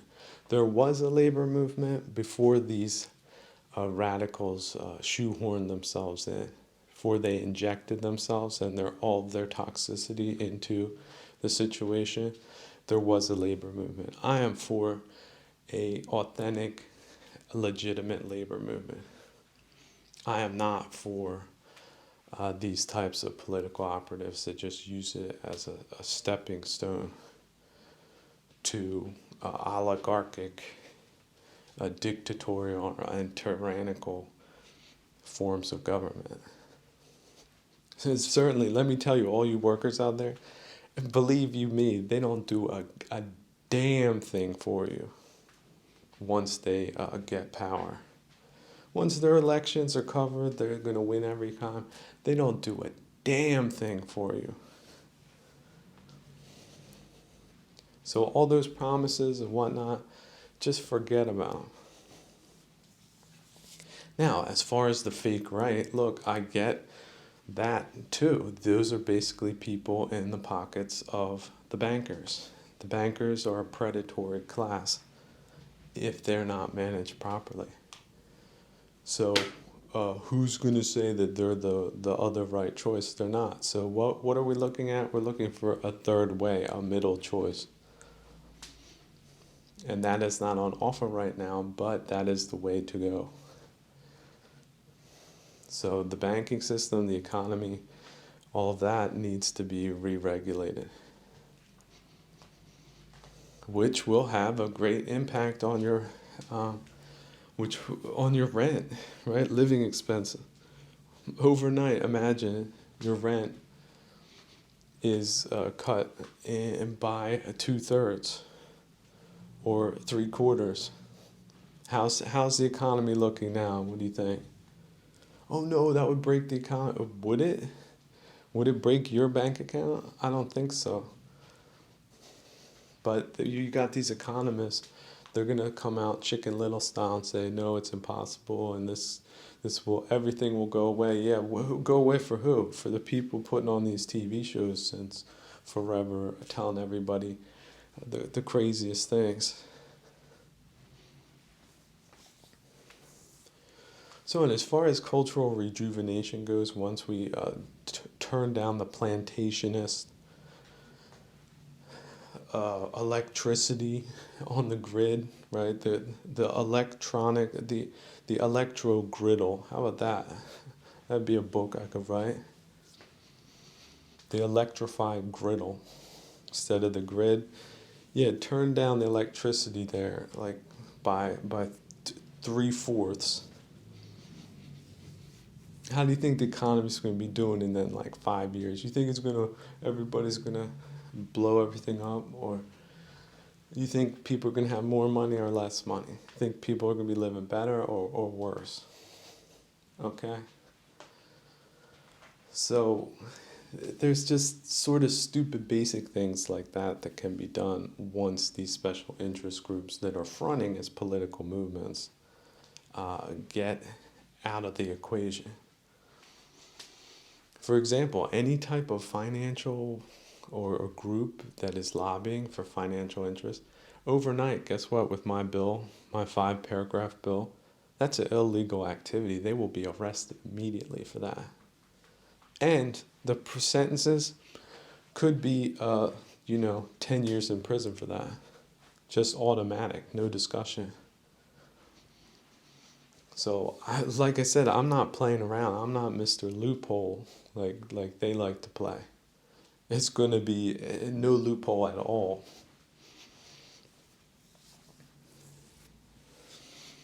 And essentially, banks, what are they? Essentially, they just got to keep track of the numbers. Okay? We got computers that can do that more reliably. Now, of course, backups need to be done. There needs to be system redundancy. But in many cases, I would trust a computer more than I would these eggheads that have been fudging the numbers for years now. And we have to realize all that patronage that who knows what administrations have cooked up for themselves. They got whole companies doing nothing essentially, living off government contract. So all that needs to go. Like, you see how a remodeling can take place like that? But guess who's going to be against that? Oh, that's right, those people making all that money for nothing while your taxes go up. So you need politicians that will fight for you. And you need to support and protect those politicians because they're the only things you got against these other groups that think they got everything on wrap. Bankers and brigands, right? Pretending to be on people's sides. Oh, you don't like those? Here, come to us. That's funny. I mean, not funny in a good way. That stinks. See, that is a liberal democracy. So they don't want you having a third way. They don't want you having a center position. They're going to come at you from left and right and say, this guy, he's, the worst thing that ever happened. Look at what he did with this. Look what he did with that. This is what they do. Because they don't want to talk about the systemic issues that they're free riding off of. They don't want that called into question. They won the election. Right, 24 years in a row, they're the winners. You're the losers. Because they'll go that far. If they could win every election, they would do it. A lot of them are shameless enough. Look at their careers. They've been in a 40-year life of Pogue. Haven't done a damn thing. People are dying on the streets with needles sticking out of their arm. Like 50 a day. They keep winning elections. But, again, what type of people are we talking about? These so-called politicians. They don't solve any problems, but they are out there in front of cameras getting that supply. They're like when people clap when they stand up in front of some place and have the lights turn on. But solving problems, what's that? Like, huh? Oh, I got a team that takes care of that. Who are they? Yeah, sure. I wish there was more journalism where they would roll the camera. Who these the crackpot teams of these crackpot me big babyists are, because they haven't been doing a whole lot of problem solving, have they? But their hands are tied, right? Their legs are tied. Their butts are tied.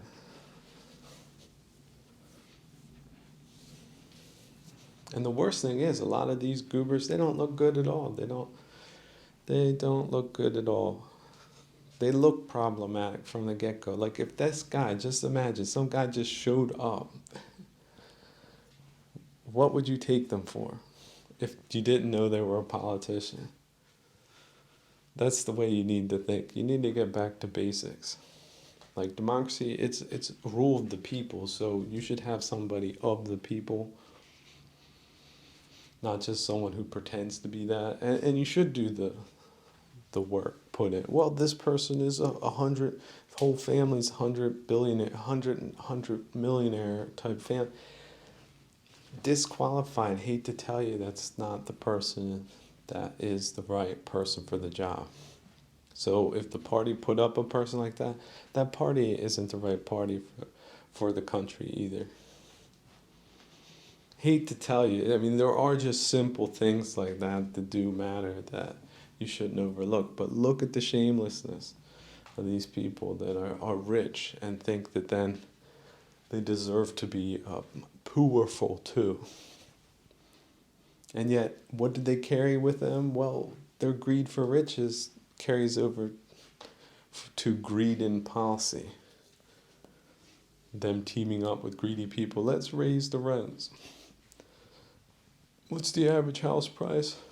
Let's boost it to 650,000 a pop. Now, somebody thinks that's ridiculous.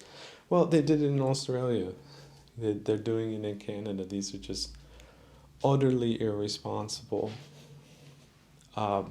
warlike, financial warlike measures that are being carried out on the population by a handful of people with global connections.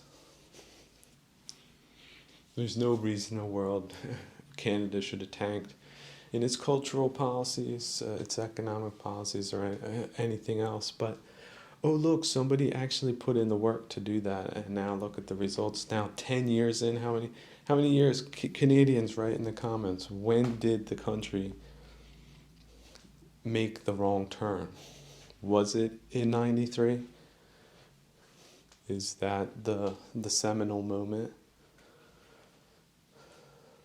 So guess what? Another 2 years of those people, it's not going to be, it's going to be even worse. It's getting worse.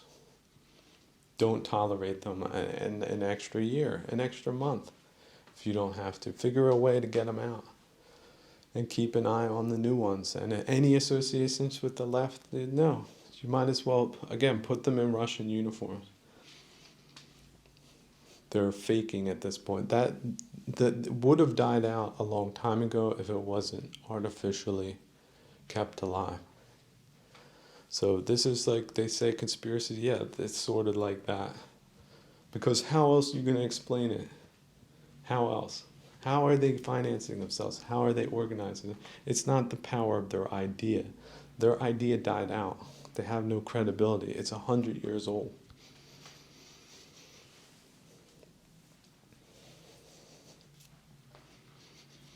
So what conspiracy we're talking about? It's a reality.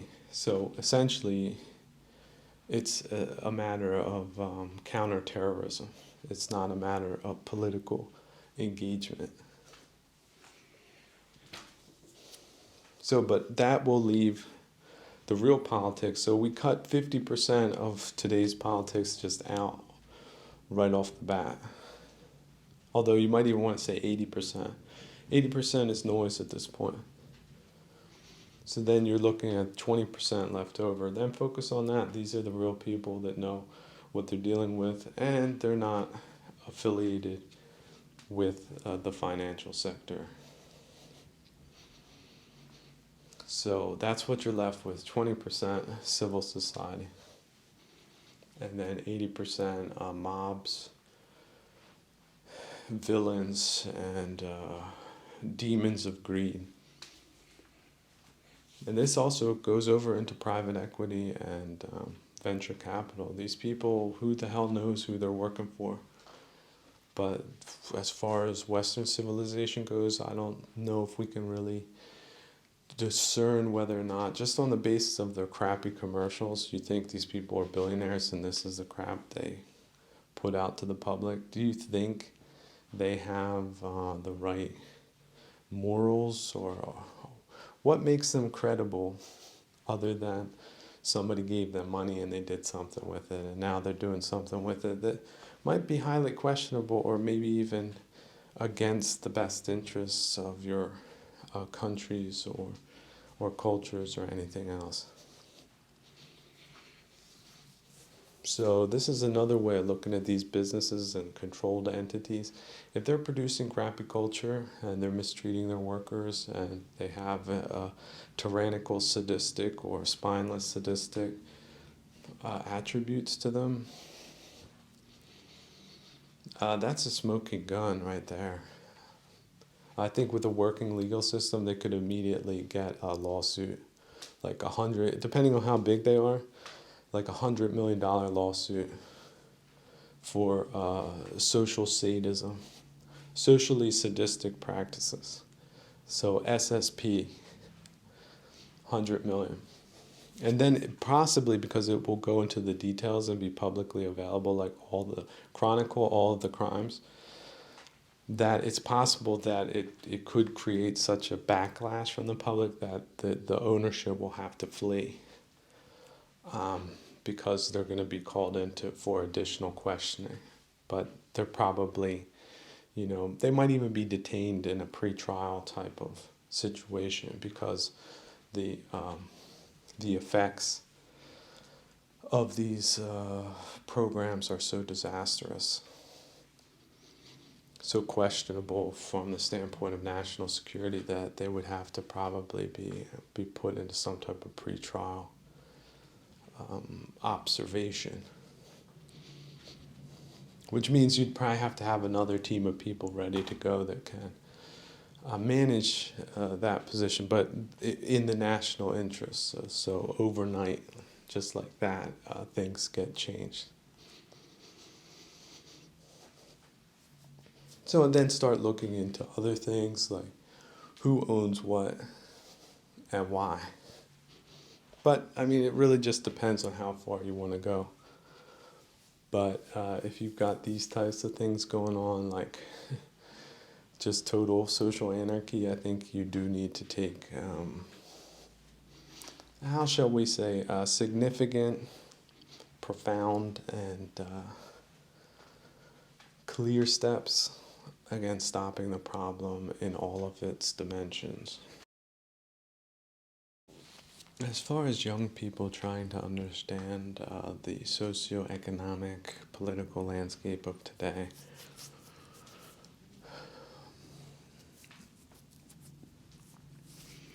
what you're dealing with in the form of an academic orthodoxy or a cultural orthodoxy is essentially the people that were left over after the real people were decapitated out of the academy. And so you also have the creation of the PMC class, professional management consultants, or how do they call themselves? I mean, it's cool because it has a dual use, military, civilian fusion. Essentially, leftist minders.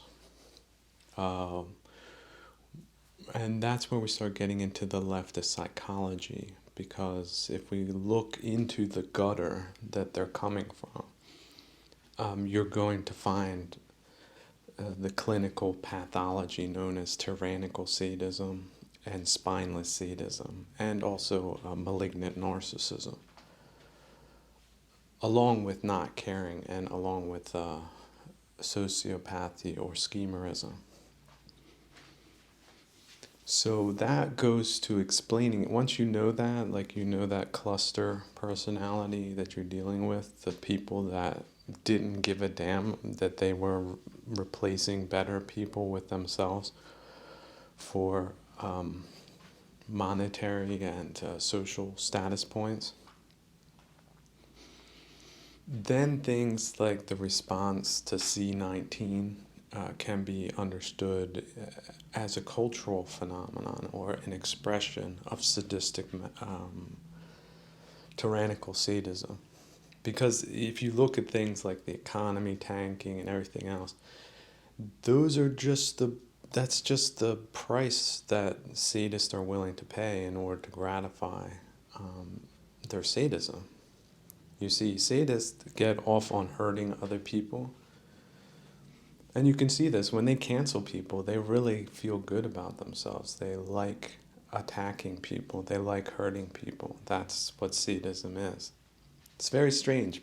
There are people, see, and people that aren't sadists, they can't imagine that the people think that way. But we're dealing with people that have self-selected, have self-organized on the basis of that principle. And sadists tyrannical sadists like determining the conditions of your social engagement. And they like it when it's sadistic. That means it's humiliating, it's punishing, it's austerity. And this is the other thing. See, when we come to austerity, we have to realize like the Tory party was a cored out entity people thought was the right, that they were getting away from the leftists, but actually they were the most insane, most aggressive type of leftist, the most schemerous type of leftists. They were misrepresenting themselves. Yeah, sure, whatever. I'm the new right, right?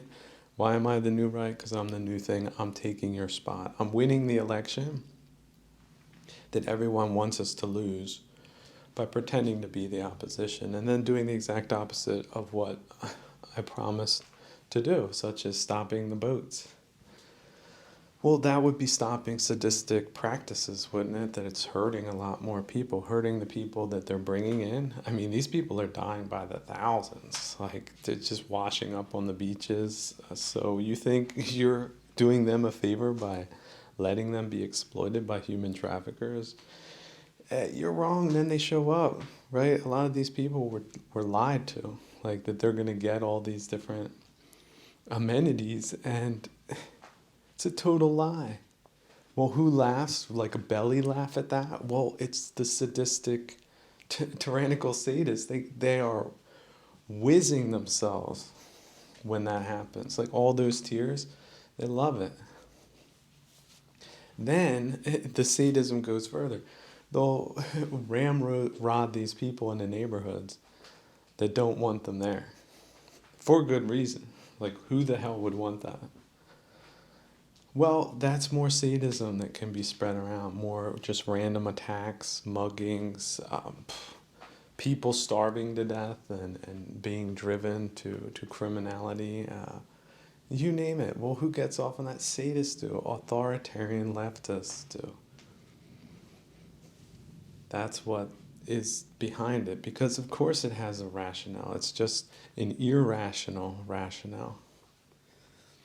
And the price, again, economy tanks, social cohesion tanks, optimism tanks, prosperity tanks, but that wasn't their priorities. If they said they were for those things, it was just to seem to be more liked by normal people that they don't really like, which is why they attacked their real representatives and substituted them out with themselves. So they're in that state of resentment, right? In that state of being offended by microaggressions every day. So they have to attack back in order to reclaim their sense of power. But of course, these flies swarming in their heads, these imaginary insults, it's all insanity. It's just they're projecting that out in a blame-like way. They're blaming others for what they're doing to themselves with essentially unskillful thinking and certainly unskillful acting.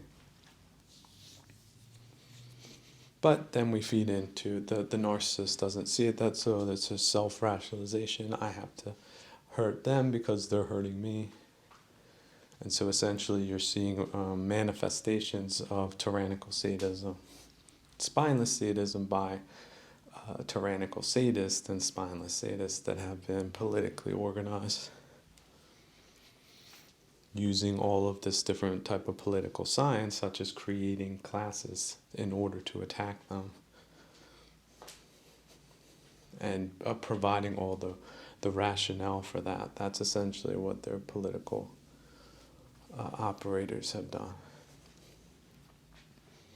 So, to put it another way, expressions of tyrannical sadism are based on the psychology of tyrannical sadists and them becoming more influential in a social sense because they become more influential in a political way. That has been essentially compromised or degraded or flooded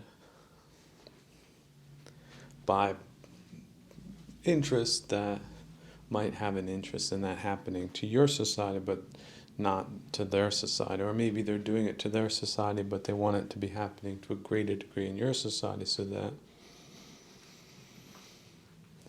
they can manage your decline, as in shaping the battlefield before they go in with traditional military methods and just start blasting people left and right, so that you get the numbers up into not just the tens and hundreds of thousands of deaths by despair, but then you start getting up into the millions until there's none of you left. So young people today are dealing with a completely fake intellectual class that is captured. They moved from the academy to the politics, to the economy. Now they're in the business, because businesses are politics, right? Corporate politics, they got in onto the corporate politics. Then you also have the nepotism that's coming in out. Just think of all the C-19 businesses that they spun up for themselves just for a money grab. And now they got the money, and now they're just waiting for the next caper to pull off. If they can leverage their authority into some type of sadistic and money-making way, at least for them, then they do feel like they've won on all levels, and that's what satiates their alligator-like psychology, at least for a time.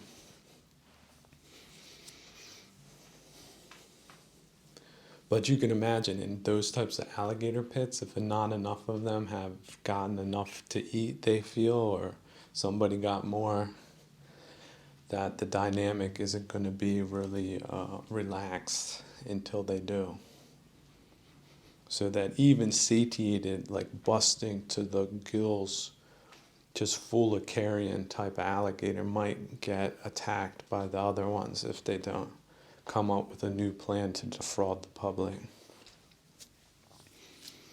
And so that's where you see things like the speed trap cameras going up, and then the speeding limit going down. So drop it from 30 to a 20 zone, have that camera going, and get that money going to those alligators, because otherwise they would be doing something else that's even worse than that.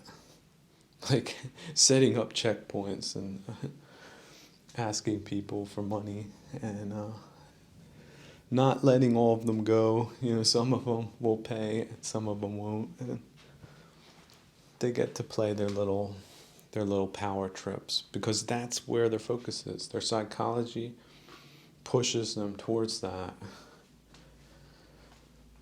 which is not what a good person would do, would they? So we're not dealing with good people, so we're not dealing with equals. We're not dealing with people on the same wavelength. But of course, they have a lot of public relations that they want to put in between you and them. But the thing is when you start seeing the results, what they do is really what matters, not what they say. Because again, schemerism on these people is a 10. They will lie, they will steal, they will cheat. They will do whatever they think they can get away with to get something, to allow them to have the position to essentially perform or get their sadistic supply. And of course, these are not people, all the screws aren't really there. They're missing some screws, so they don't even know really what they're doing. But what they can do is rationalize anything. and they can always deflect blame from themselves to others. So whataboutism is a really good clue. Somebody engages in that consistently, they're done. They use it 1, 2, 3 times on historical matters. Yeah, you know what you're dealing with. So that's the other problem. A lot of these people are cooked, they are done, they have made their deal with the devil, and they're still amongst us. And so how do you go about landscapes that have been shot through with these people? It's really a pressing question for people today. But as far as tyrannical sadists go, they're not really looking for the solutions you think would work best for you. They're sort of happy to keep things under control, even if the economy's tanking, and just mistreat people for their own satisfaction, essentially. So it can happen. Power and goodness don't often go together. Now, some cynical people would say power can never be good, but that's wrong. That's wrong. We can go through history. There were people that we can historically say were forces for good, and others that weren't. It's just today that it's just been such a mass attack on the humanities and the arts and humanities and everything else, that it's presented as some type of cultural change, but in fact it's just been just one gigantic continuous terroristic onslaught in civilian sectors for a long period of time without being accurately diagnosed, such as what has just been done right now. That's considered, offbeat, or, well, you're not, you've got something. See, they like to try to reverse things. It criticizes of them are, of course, worse than they are, but essentially you're dealing with a lot of crazy people that aren't there for good reasons, and a system that allowed that to happen and is still taking the piss on them, like still taking them at face value, still saying, well, back in the day, if you would only believe Stalin like the 20% of what he said, it would have been a good thing. Really deluded, deranged, misguided, tricked, flipped, weak, wrong type of people. Won't admit they're wrong. Might have written books. Might have been in on it from the beginning. Might have just done it for social points. Like in every other area, they got given the sadistic fire hose, but in one area, they might not have, and so they're still going to pretend to go along with this perceived social group that knows things better, and adopted leftism. What? Adopted leftism? As a means to get ahead, as making friends and influencing people? What? Total and utter garbage. And yet, there they are, still playing that game. Who backs them up? Well, they back each other up. That's essentially it. And if you're on the outside, they'll just, appearances, window dressing. And their actions speak a lot louder than their words, don't they? But there's not so much journalism either in their types of societies, and that's the reason why. Truth doesn't fit the schemerism. So a culture that hates journalism is essentially a tyrannically sadistic culture, and it's one that is run by tyrannical sadists. So there you know it. You can have the deeds and have the people saying they're not that, and now you see them. Right now you don't. Now you don't see them, now you do. Someone denying it, when in fact it's the definition of the thing. How tricky are they? Like, how high are their sophist points? I give their sophist points many times just a 5. Like, it's passing. And again, as time goes on, they need to bring more sophistry to the thing. Like, no, we're not connected with the thing that started the whole thing. We can't be that. We're this. We're repackaging ourselves, just like we repackaged the right. We're gonna repackage the left. We got nothing to do with that. It's about colonialism, decolonize it. That's right. They got to come up with some new blarney every once in a while. But yeah, their despotic cores as old as the day they were founded, just as old as can be, with a history that they don't tolerate in their own countries.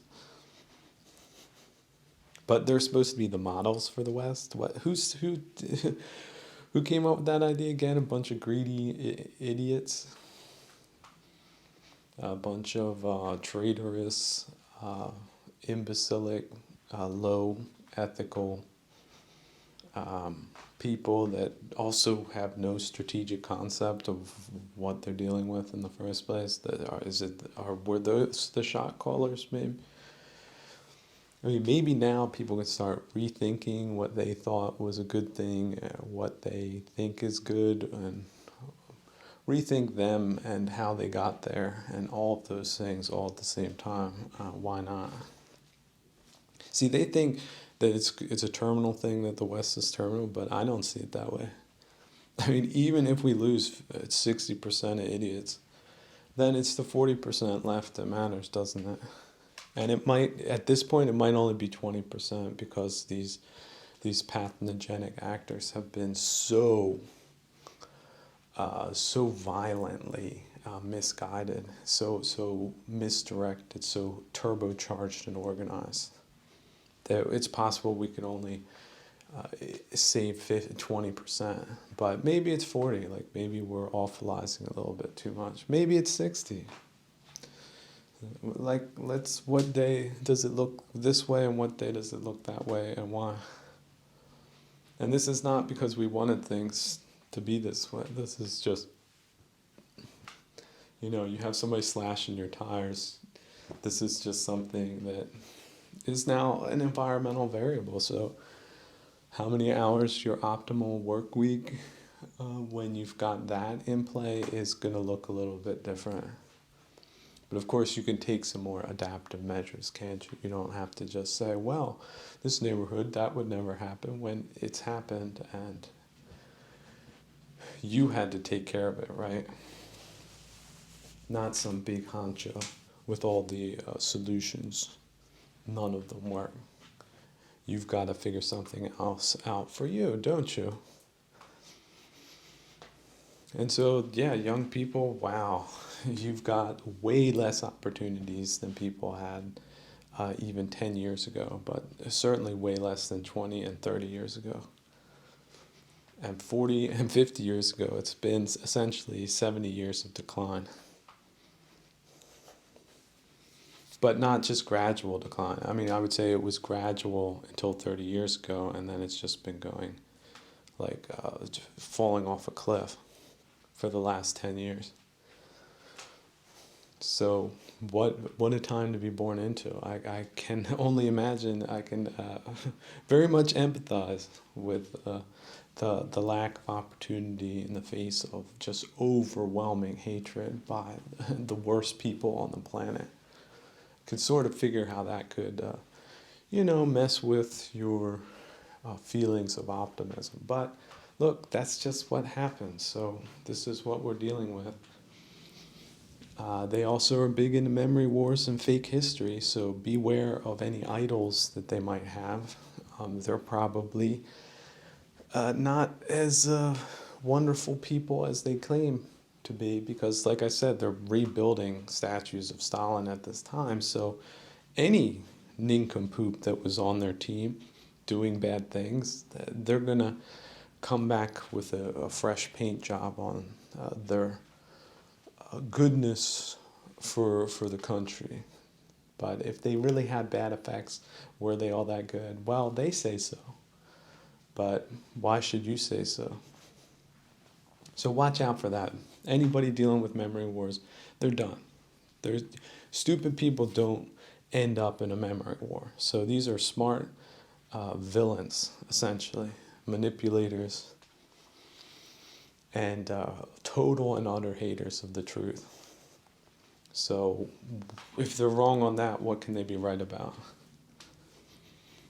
Well, the answer is absolutely nothing. The people, just imagine them glowing in the dark with radiation. That's what you're dealing with. Someone that is misguided, aggressive, and hateful, essentially.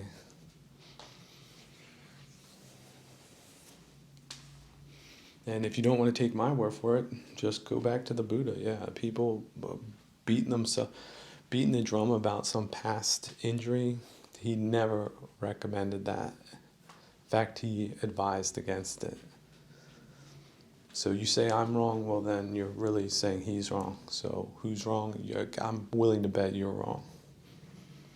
But will you be willing to bet that because I said that and you have an ego problem? That's your problem. But unskillfulness does manifest itself, and people involved in memory war, they're as unskillful as they come. So you got a whole big department of resentment and hate based on that. Well, this is the good news. You can pull that out and throw it away and not use it as some type of rationalization for injuring people today in the here now. Because essentially that's how it works. They get you worked up about some topic and then they misdirect you. And memory war is the biggest part of that. So beware what you're listening to. Also, there's so many fake influencers, bad influencers now. It's just, the landscape is riddled with them. Cut down who you're listening to. And the amount of things you're listening to and how wise the people are you're listening to. And reduce it to really a minimum. Like, I would say if you're listening to more than 3, you should probably stop. And those 3 you should really pick carefully. Like, some people talk about Joe Rogan and these other meatheads to get into podcasting and stuff. These guys are often wrong about things. Okay, just because they go in and they talk about a few things. And it's like amazing they haven't been canceled during the Chinese Revolution for the West, which should tell you something. But a lot of these guys don't have things thunk through, even on any significant level. It's just like open air, let's talk about BS. You're wasting your time with people like that. You know who was another one? Was the InfoWars guy, Alex Jones. Complete waste of time. This is essentially a misinformationist. So if you're on that wavelength, you're in a bad way. They created a conspiracy box, and they want people that are looking for answers to go to those idiots and get the wrong answers.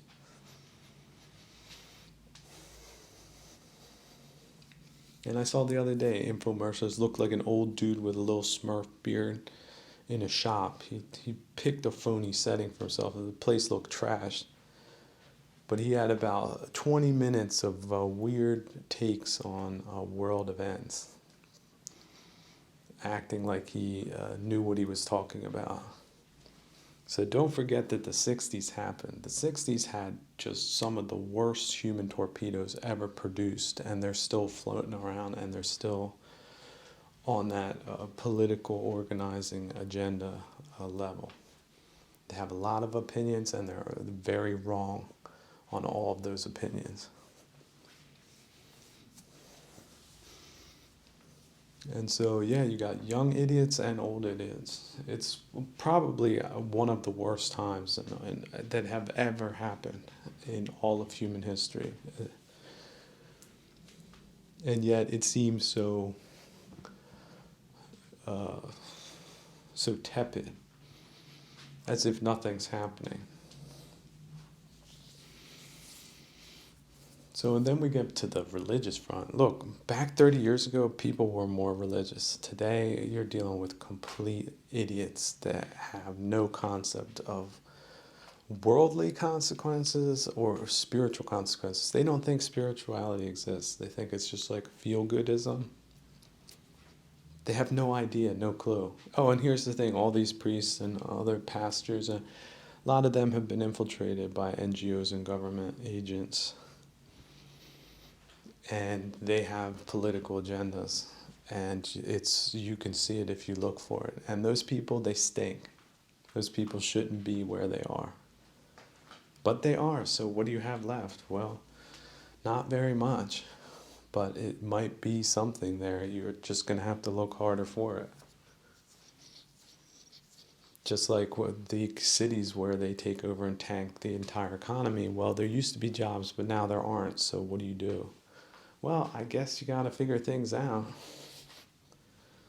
It's not the same as it was 5 years ago, and so it's not going to be the same in 5 years. So there's no point in getting too down on things that are broken. But on the other hand, you do have to take some type of action based on these terrible developments that nobody really wanted except for a minority of extremely hateful and toxic people. So this is just our time for now.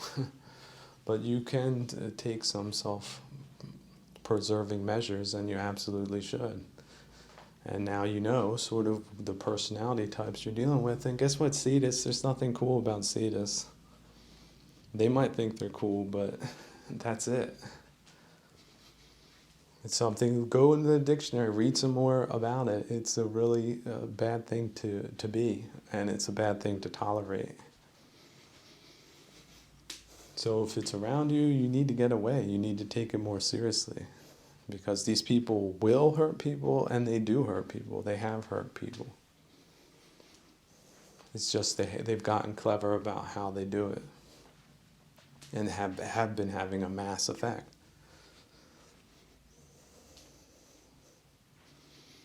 So, yeah, in this realm, I hate to tell you, chance and randomness are always in play. Knowing that, use that to your advantage. It's a pleasant thing to ponder. Editorial direction. So imagine you are engaged in a literary exercise, and you might be arranging letters from different writers. And then it's about composing them, like what is the important thing now? But of course, this is only one point of view. So it can be a personal enterprise, in a way, a form of personal expression. Given the variety of the things that one might encounter, which is also of a limited nature. But what are the things that are interesting in our time that are also positive? That when we're dealing with people that don't have the deficiencies that we like to point out in the other side, why don't we turn around and look at the people that might want the best outcome for the most amount of people that matter the most?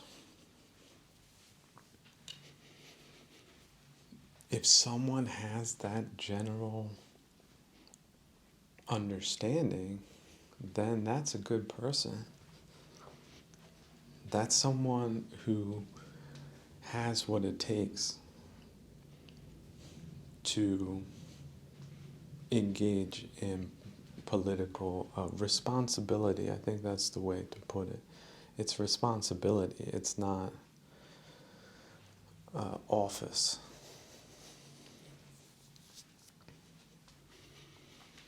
And if people aren't living up to these responsibilities. In fact, if they are abusing their office, then it's just natural and logical that you would have bad outcomes. But I don't think any bad outcomes need to be terminal. It's just something to be expected. We can't expect humanity to be perfect.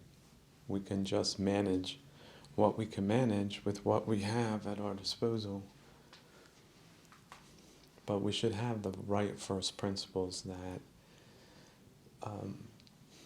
being a human being is a good thing. And that we do place a high value on high ethics. As technicians put a high value on standards, technical standards. You cannot have a piece of steel that is just wobbling all over the place. And you cannot have a political class that is not up to task or have the right principles.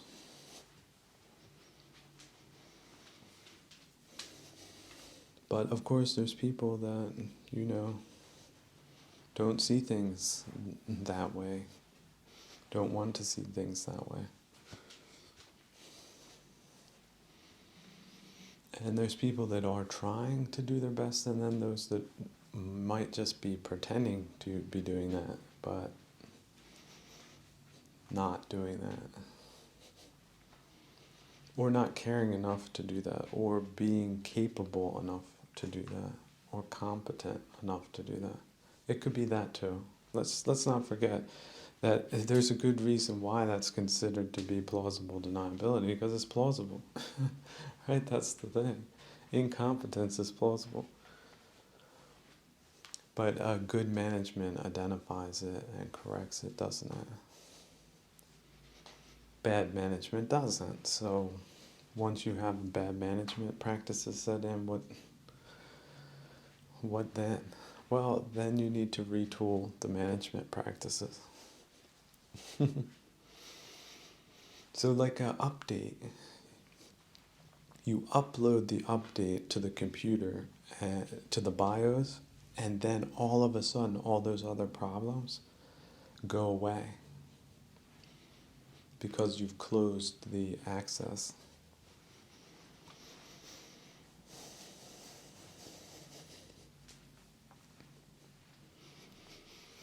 Well, you've also re-engineered it so that it doesn't work in the old way.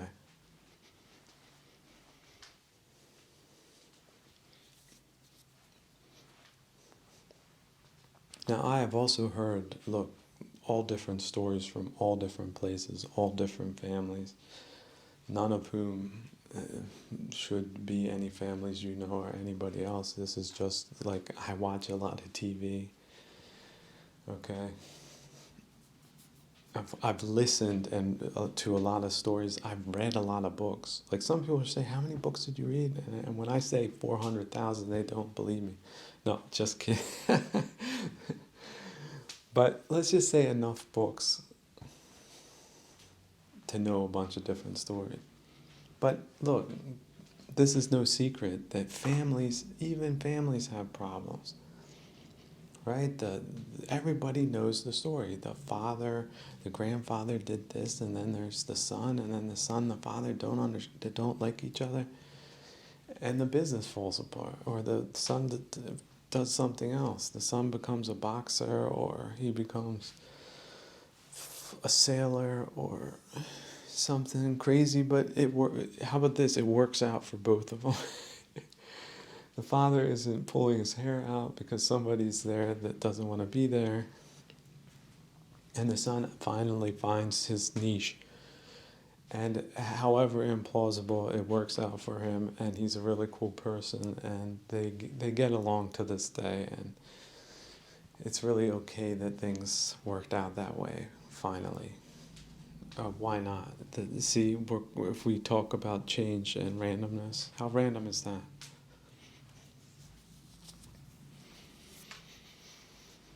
But again, we have these ownership structures that have sort of that management practice built into it that can lead to these types of deficiencies, ethical deficiencies, I think is one way of putting it. I mean, technocratically, I would say it's not deficient, although it's deficient in certain areas on purpose, but that's an ethical deficiency. Which is to say, to state one thing, or assume people would assume you have the authority to have public order and then not work in the interest of public order on a policy level. So I think those types of incongruencies don't speak for good management anywhere.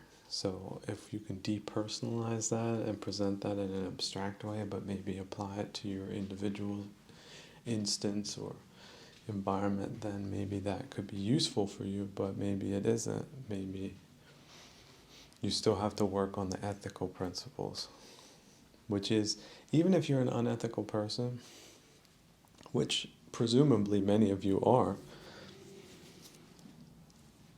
the job of the good philosopher is making it understandable to you why an ethical system is better than an unethical one.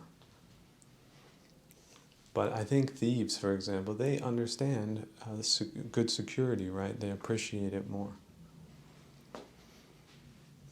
So even if you're thieves, why not listen to a couple of different stories where it's possible to have a more enlightened management practice than the one that is currently in play? Just on an abstract level, there's no fingers being pointed, nobody's calling anybody any names at all. Just as from the standpoint of human to human compassion for all civilized people of the entire planet, essentially. To put in the work, the effort, to put one's foot forward and propose such a thing, despite the madness that is all around us, I think does differentiate one citizen from another a little bit, and yet everyone wants to focus on the person and not on what is being proposed, which is the essential thing. But if one is not open to any type of dialogue, then there's really no point in continuing to engage with people that are just hostile from point zero, that don't see any point in improving things.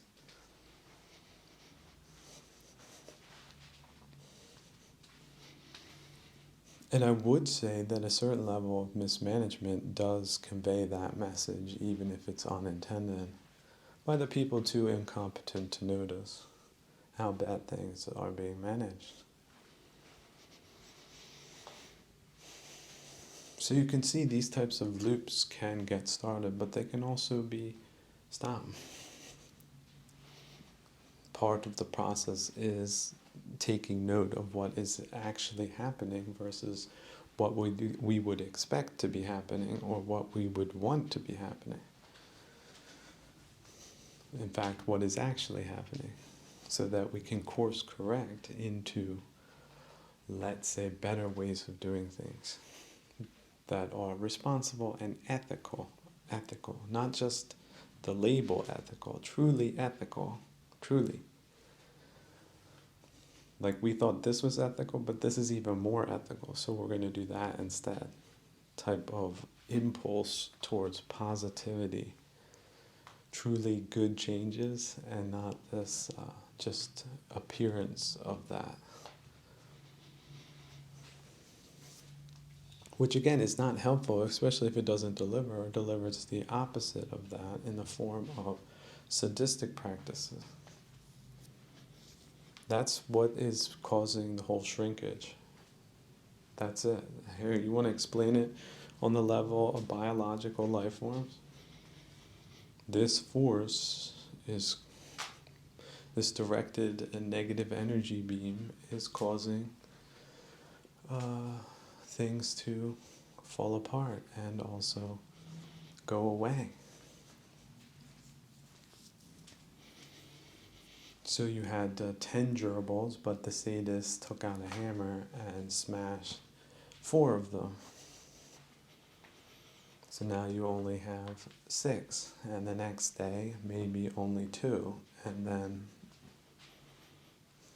right? But it's everybody else's fault than the person. So I think if you just are able to classify things and categorize things, and then also dispense with things that are not helpful, but that also does mean having the strength to be introspective on a level that you can realize that you might be engaging in counterproductive behavior, even if you're convinced that couldn't possibly be true, because you're a smart person that has been educated in this way of seeing things that might not be the way it actually is.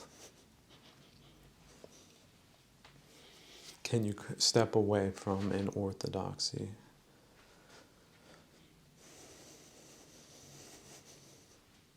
Now, this is the conversation that I can have with people on my level in the academy. But certainly it's much higher than any civilian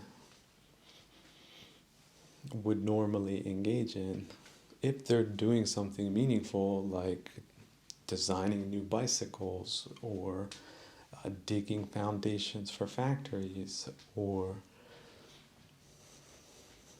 doing all these other things that are so tremendously beneficial to all of us. You have to think that the engineer who puts in all the work, he only benefits to the extent that he can benefit, but he knows how much benefit he's really bringing to civil society. When the bridge gets built, the engineer knows how much traffic that bridge can hold or will hold. He has a couple of ideas.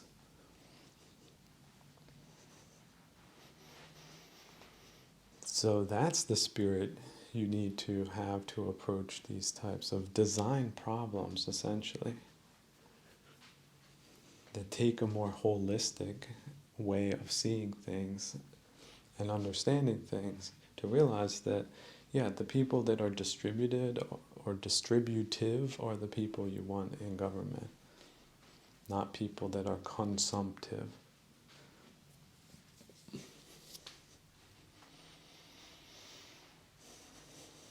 And so I think that can be put into psychological terms, that even the impoverished secular class could accept on their own terms to be valid and therefore ethical and humane, as well as the most civilized way forward.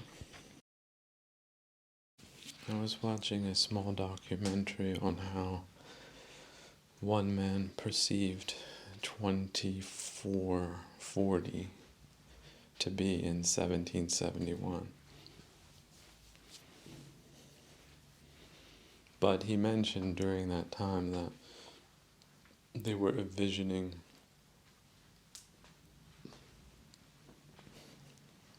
modern societies, and he said, I forget if it was a commenter or not,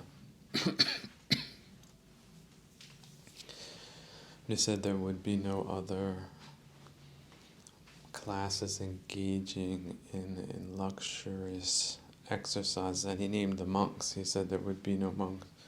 Everyone would be engaged, that's it, in productive work. And then he mentioned the monks, and then considered it to be a luxury that a society affords. And I think that's it's very dangerous when we have people in these postmodern times adopting those types of conceits, because they also had those types of conceits. Certain worldly people had these conceits, people who thought themselves smarter than your average bear, people with imagination. But again, maybe they didn't have a good connection to the monks, or maybe the monks in their region weren't well organized. Maybe they had lost their way. Maybe society was not in a very good position because there were all these different types of weird economic problems that came out of nowhere, right? Somebody found gold somewhere, inflation would shoot up, there's a war between some duke and this other baron, then all of a sudden you can't find any wooden barrels anymore. Like, just really weird conditions that didn't have the longest time frames. It was more of like get while the getting is good type of mentality, which is pretty practical. Like, something shows up, you have a lot of something, well, get it while it lasts, because who knows what tomorrow would bring type of mentality. Okay, some people were shrewd. Like, they would, when the guy with the sugar came in, they bought 2, 3, 4, 5 extra kilos. They had money for that. But they tried to get a good price, and then they put that someplace. Because they were wise. Maybe something like that happened in their childhood, maybe, right? So they learned to be shrewd in that way. Although, is it shrewd? It really depends. Imagine you're going into a mini ice age versus you're going into a mini warming period. Things going to get better, things going to get worse. Well, it also depends on how long you have to live, which might be delusional based on where you are in life. Young persons can sometimes think they have their whole lives in front of them when they don't.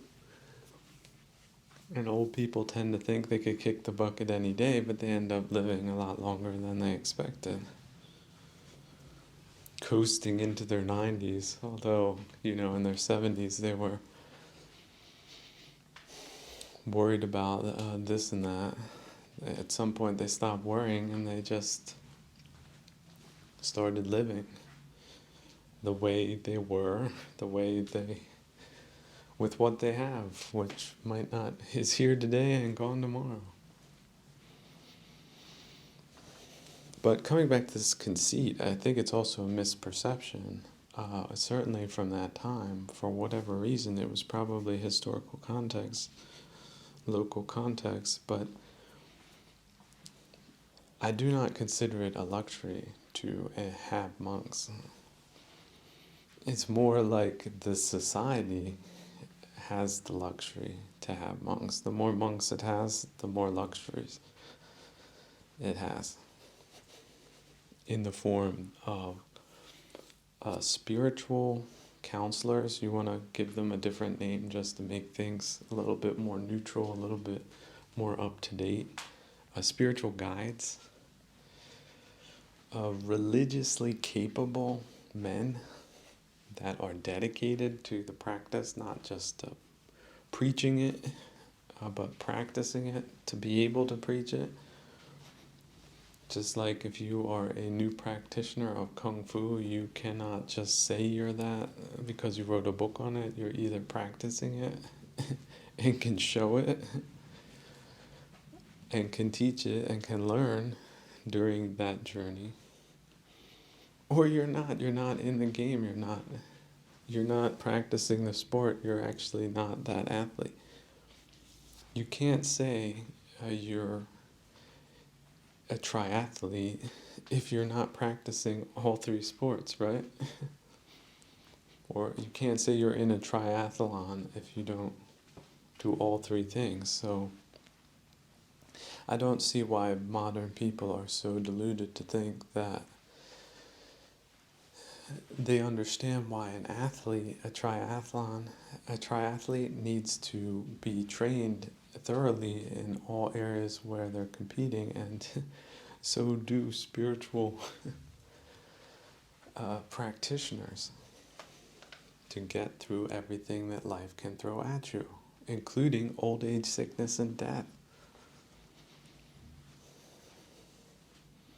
So you could think of it as like fertilizer, or the minerals and nutrients in the soil, some type of organization that replenishes the soil, teaches good practice, is the foundation of all agriculture, which is to say all food, which is to say all sustenance, all nutrition, all well-ordering of all things. Because you must have well-ordered bodies, minds, hearts, and moral, ethical principles, and their enforcement. But not just enforcement from outside, the cultivation of ethics within. So the people doing that very valuable work should not be considered expendable or unproductive. How can you be productive if you don't have spiritual matters squared away? See, the conceit and assumption of worldly people is that that's just a given. But as we know, that certainly is not true. It's not true for the individual. It's not true of their lives that start out this way and then change that way, and then this happens and that happens, right? And it's not true on a social level, where for a social system, for it to work, all participants need to have common fundamental ethics. But those ethics should be intuitive and natural and not forced and abstract or inverted. So we would have to review the sadistic element of this current time, and perhaps replace it with a compassionate one instead. And yet, on the other hand, not overly compassionate with the wrong things. Certainly not. Nobody's saying, take all the fertilizer and dump it on the wheat pile. That wouldn't be really smart, would it?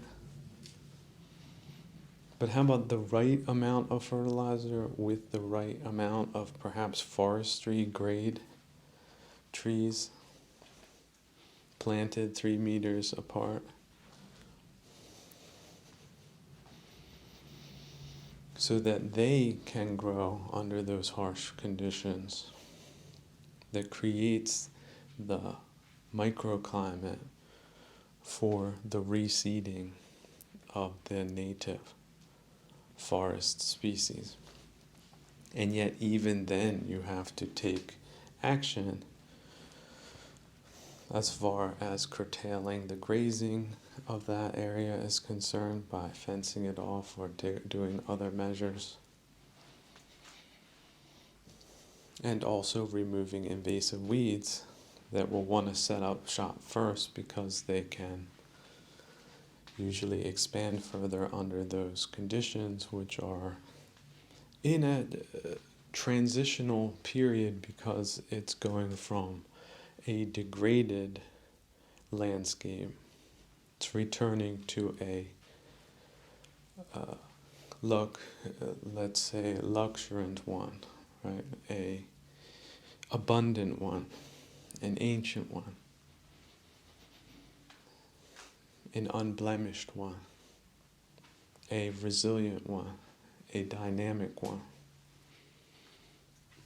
a robust one.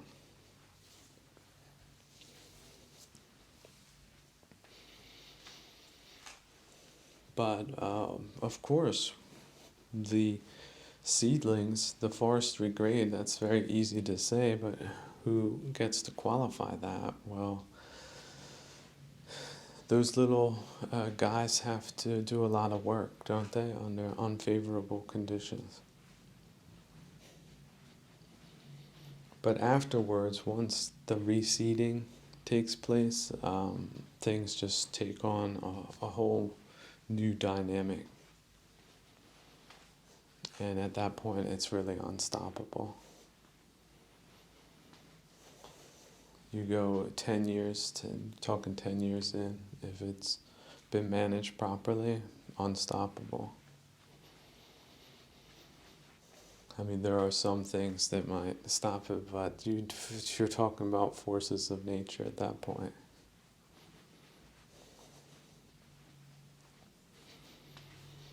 So it really is as simple as that. This is why I so cherish all things having to do with horticulture. Because there's so many practical, wonderful lessons for all of us to learn and to be inspired by. So coming back to the point, the point is no, monks are not some luxury that society was better off without. In fact, quite to the contrary. Also, monks, they need to be practicing monks. So it's not just preaching, it's not talking, it's not bookishness, it's practice. So it is that dedicated. And there should be a very good understanding of why that is the case, using the triathlete as an example. The triathlete cannot really be doing all things like normal people in order to compete at a high level or perform at a high level. I like that better. Performing at a high level without competition. See, we always, when we're thinking of sports, we're thinking of the triathlon in context of the other competitors, but we should stop doing that. The spiritual practice is the individual practice, which is to say it is for the individual practitioner. Your pocket knife, guess who that is for? Your pocket knife, your multi-tool, that is your multi-tool. Don't lose it. Also, you need to know how to use it. You need to carry it with you at all times. You need to not lose it. You need to have something that you can wear it comfortably. Maybe it's a pocket. Maybe it's some type of specialized harness. Depends on your practice, how comfortable you are, how proficient you are with your own tools.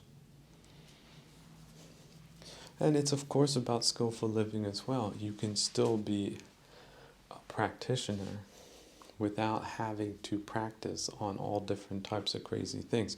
If you're not in a thorn bush,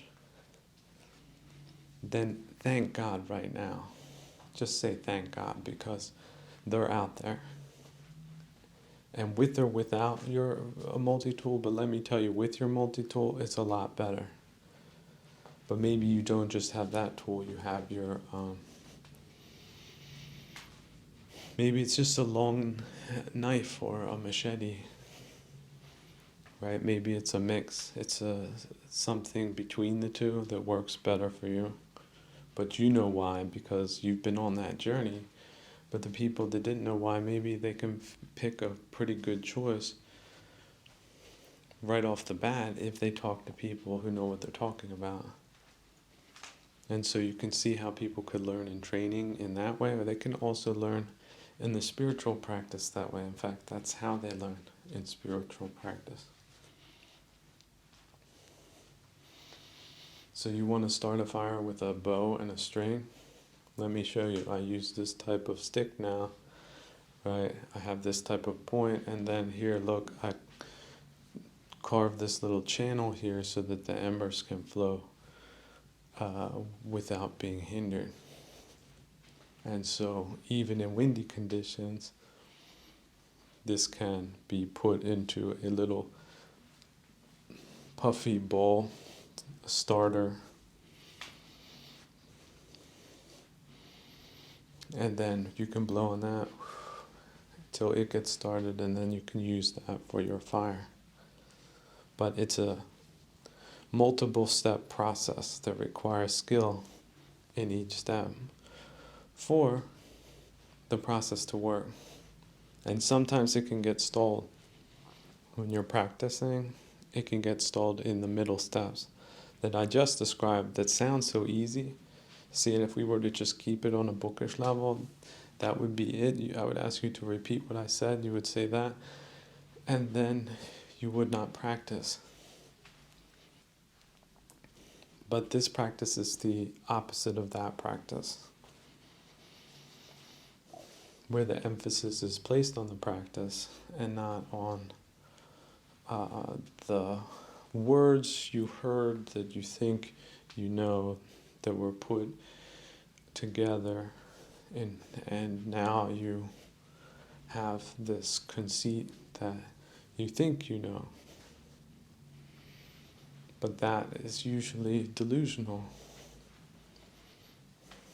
And so we don't really start with I and me and mine or thinking per se,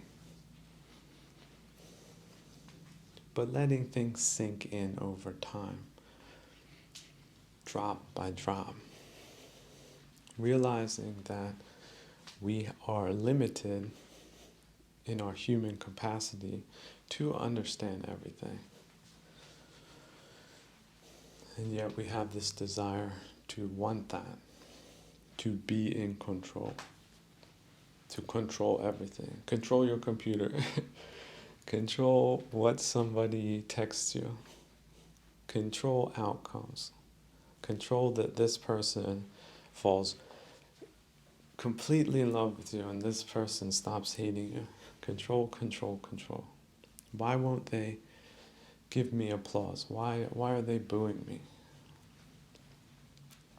Control.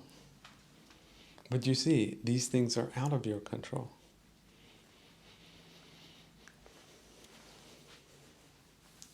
And so if you are trying to control something's out of control, how painful do you think that can be? Somebody grabs onto a lion. I'm going to control this lion. What happens to such stubborn people? Oh, there's laughter in the back. I can hear. Yeah, they're in for a ride. But it was also simple. It was also simple. They just had to refrain from saying, I'm not going to try to control this. I'm not going to put it up for debate. I'm not going to try to change things. I'm just going to drop the desire to try to control things outside of myself. And why is that? Well, because it's a wise policy based on the truth that everything outside of yourself and even things inside of yourself are not really under your control. So we know this when we are on a boat in a river. Of course, we know. We have the boat sort of under control, but sort of not, depending on the circumstances. Oh, there's a big wave. Oh, where am I going? All of a sudden, I thought I had everything under control.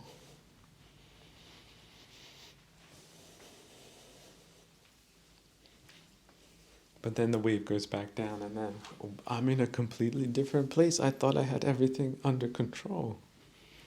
And then it goes really deep into the water, and then it comes back up very quickly.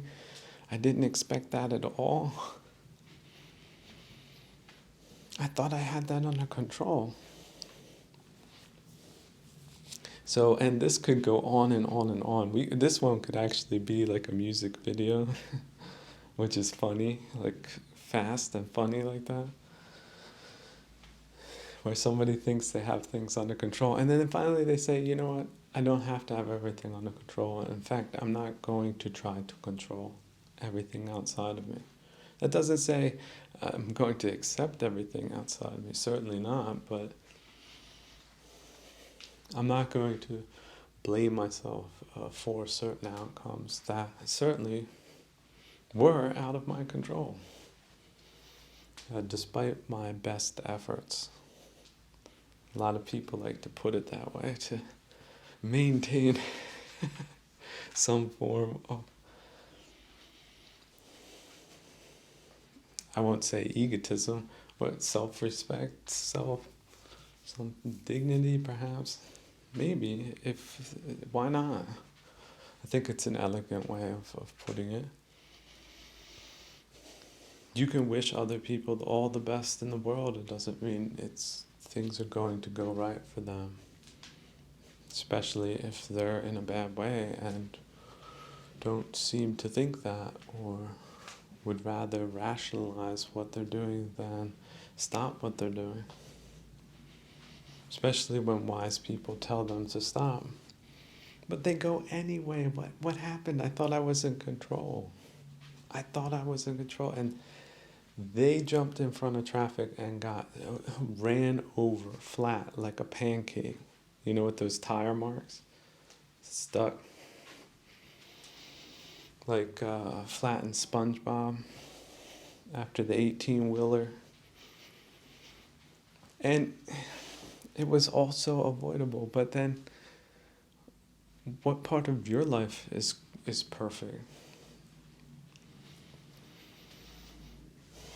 So, I mean, it's not necessarily funny for them, it's not funny for you, but life isn't supposed to be funny. It's not really a comedy. It can be a comedy if you can reach that level of detachedness, which is a good thing. But it certainly isn't all the time, is it? Sometimes it can get pretty frightening, pretty convincing, pretty gripping, pretty real, as they say.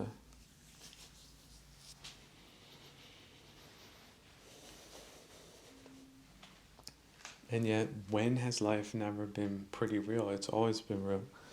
It's just real in different ways. We like to daydream when things are normal enough, and then when it's not normal enough, then we have to wake up, but we don't want to. We'd rather just stay asleep. Stay in our comfortable parameters of any type of normalcy we could have possibly cocooned ourselves in to protect us from some of the worst savageries that are certainly out there in the forms of misguided living. I also think this model of working, I mean, it's great, like working from, 16 to, they say 66 is the retirement age. I mean, they call that a win, but then there's people that want that good at like 86.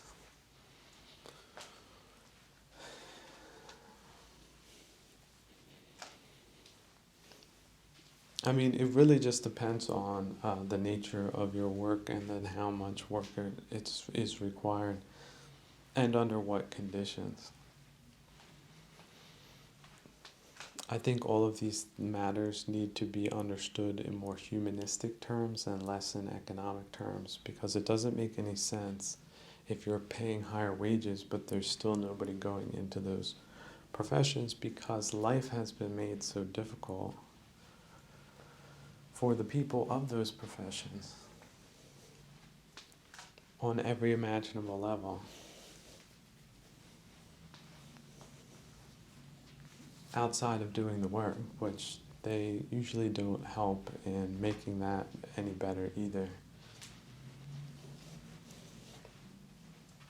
Especially if their hearts aren't in the right places where, and that's sort of what you're dealing with. So an unethical political leadership is bad political leadership.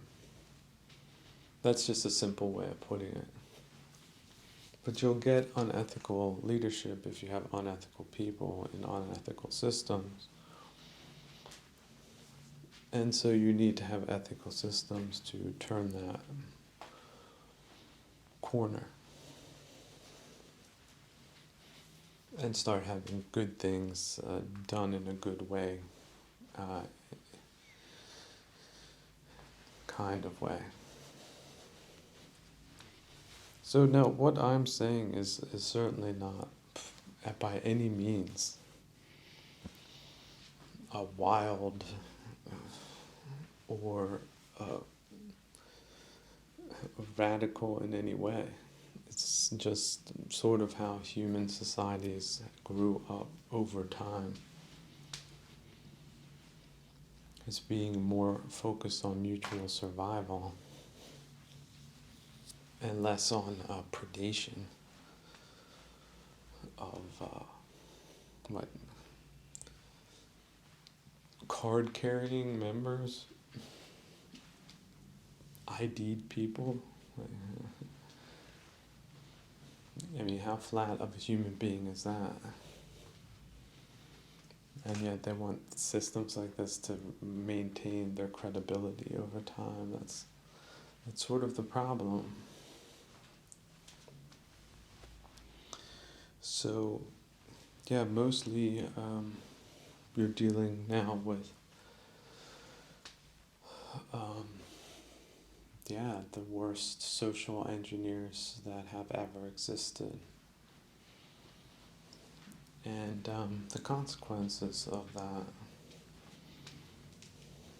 But of course, when we're talking about tyrants that don't care how the other side gets wrecked, then this is just one zany expression of that probably became discredited like 3 days ago at least, but I'm sure by the time anyone doesn't hear this or does, it could have been completely stamped out, but certainly not in this time. In the most surprising of places, but this is just how things can go. Like what happened when the plague was spread in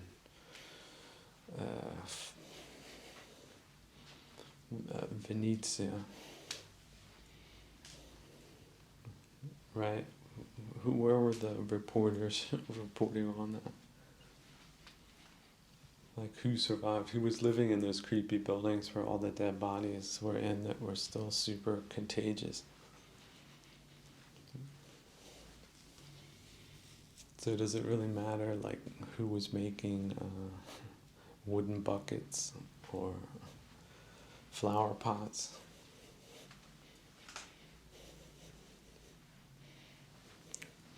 Yeah, 13th century. 13th century. They weren't complaining about monks in those days. They were lucky to find some of them.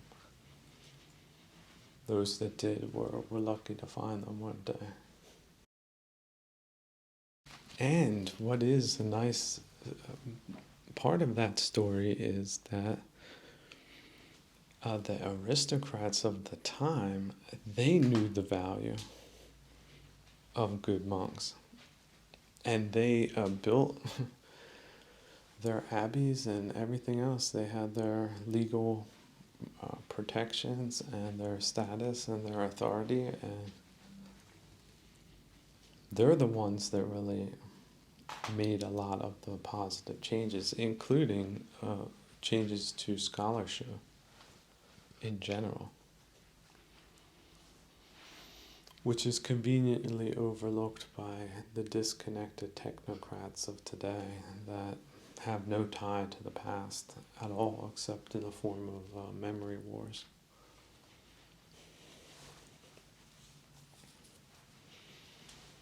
So we're really talking like a second class kind of alternative reality to human being. Willing to fight to the death for the supremacy of world history. What?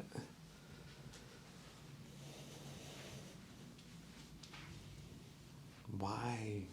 Well, the politics of it. See, you never forget the vulgar anger.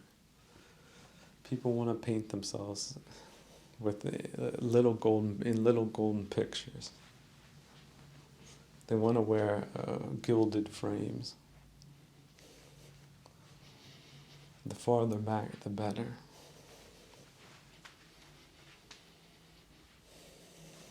But okay, it's understandable. But you can't destroy all the sciences based on that.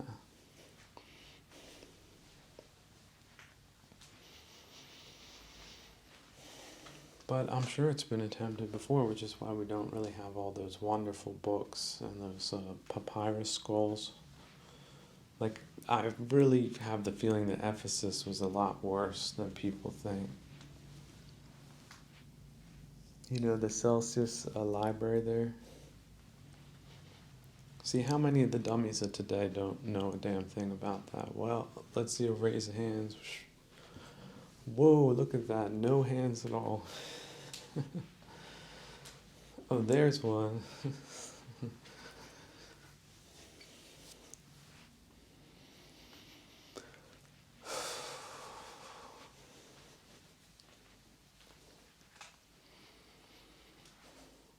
See, the difference between a scholar and some type of politically motivated person is that the scholar is really interested in knowing the truth, or as close to the truth as one can get, so that one can make the correct inferences based on that, so that one does not make a mistake. And yet these are all pursuits that the Buddha did not recommend at all. So looking back into my past, I feel somewhat guilty thinking that I thought in a more worldly way before than I do now. Whereas if you can keep it in a literary sense, you can learn from it or not. You certainly shouldn't put yourself into the roles of historical personalities for the sake of some type of aggrandizement or ego-satisfying measures.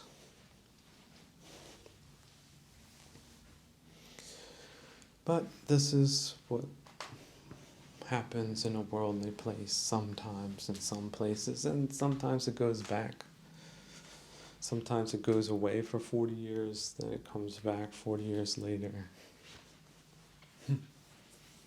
Yeah, Mozart, nobody knew about him until somebody discovered him really 100 years after his death. And it was a slow increase, like a slow unraveling of the whole phenomenon of Mozart, and then the interpretations, and then returning to the source material again, right?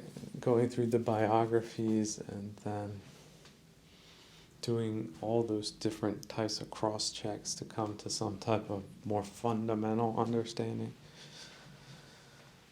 of what was really going on at the time, and but also not necessarily sticking with the original version, allowing those playful adaptations, those essays, playful experimentation. There's really nothing to be said against that in literary circles, so why not in theological ones or administrative ones, or a combination of places that value the spoken word and ideas more than they do politics in a barbaric sense. Helpful practices, that's a great topic. So how about the helpful practice of Gera hands? So you take your two hands, open them up so they look like an open mouth, and then put the beak of your right hand into the soft part of your other hand. And so you have sort of, it looks like two arrows, one pointing left, one pointing right.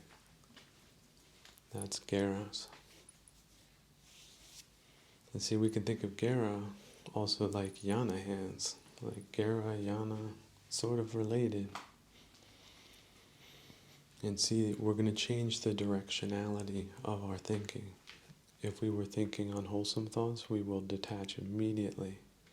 With the Gera hands, and the breathing, and the walking,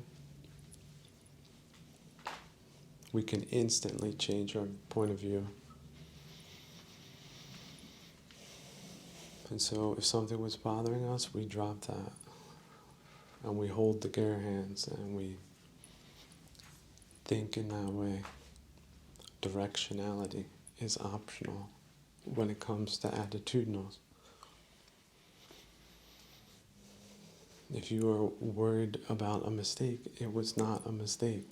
It was a learning experience. Learning is not a mistake. But if you see learning as a mistake, then you're seeing it mistakenly. There is just skillful and unskillful behavior and thinking. That is all. Chance and randomness are not in your control, but Gera hands are. You can also do the Gera hands in the lying position. Should you be resting, you can rest with the Gera hands.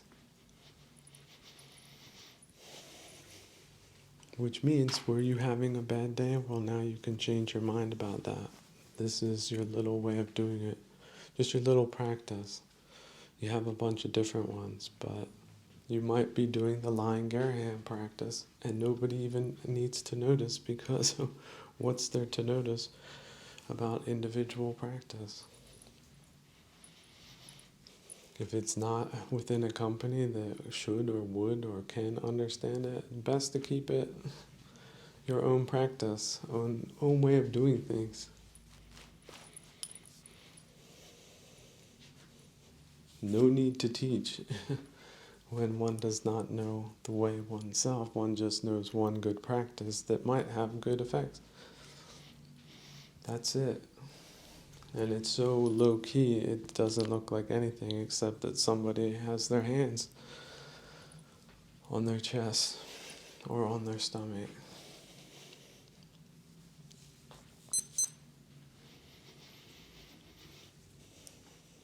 So, but I like that connection. I think that is a possible close explanation. And so it's one of those things, you can use it depending on the time. Is it an appropriate time? Do you have the time to do it? Well, then do it.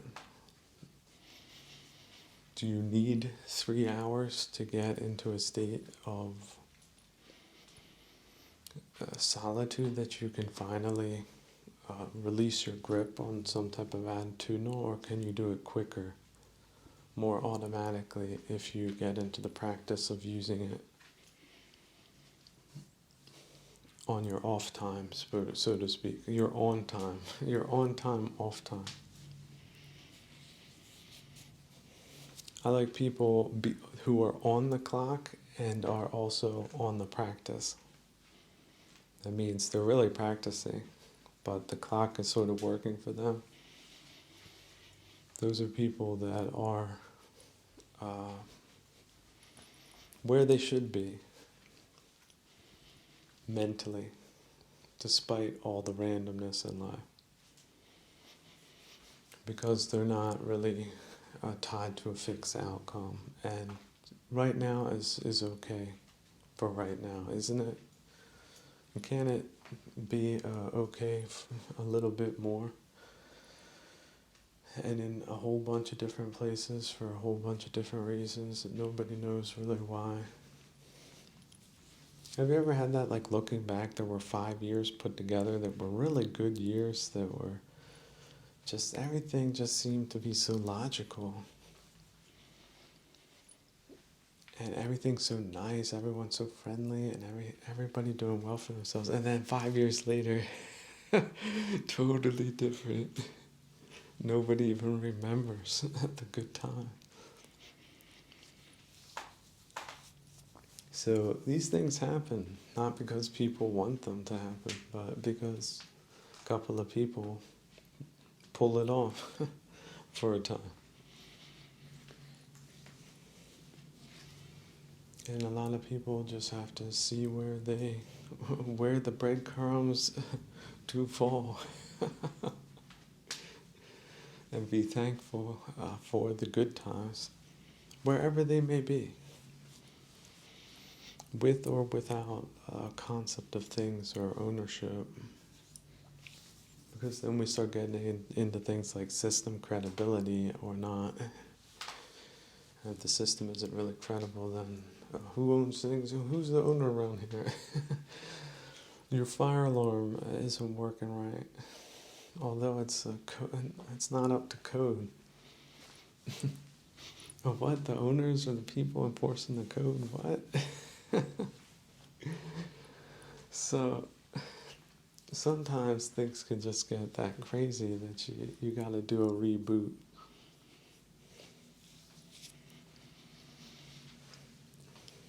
And consider doing everybody a favor, because systems that don't really work or produce the opposite of what they're supposed to produce really aren't systems worth perpetuating or propagating, at least in their current form.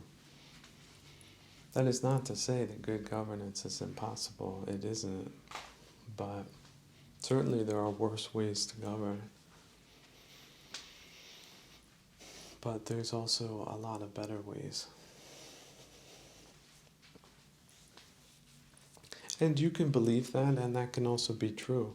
And you can have absolutely zero animosity towards any other groups at all. In fact, you can wish all life forms well. Say, I wish all life forms are well and content. When you say that and really mean it, it's really true. No matter what other people say, that can't be true, he can't do that. Of course you can. You've been too insulted? Well, guess what? You just forgot that for 5 minutes, and now guess what? You can do it too.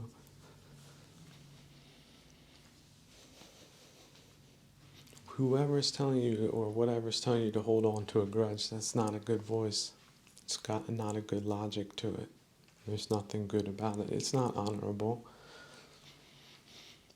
It's a vulgar thing. Also, very vulgar, stupid people do it for all different types of reasons, like also the wrong reasons. Sometimes, look, 50%, there's a 50% chance you've got the wrong reasons. And the other 50% are absolutely wrong, because you should never be holding on to a grudge for any reason, other than the vulgar ones that we all know, but those are not the good ones. People that hold on to grudges for a long time and do some bad things based on them, they are not going to heaven, friends. That type of loony logic doesn't check out up there. And it doesn't check out down here either. So beware of going so far into the past that you find something you bring back to the present to wreck your day and everybody else's day with. Because guess what? That's not skillful. No matter how you want to package it, or sell it, or push it, or use it, the net effect is negative. So, understandably, some people will not care. Like in the caring department, they have no Fs. Okay, so we already can understand where this is going and how the problem can become even a bigger problem if people don't address it in the right way, which is with individual practice, individual enlightenment. individual progress.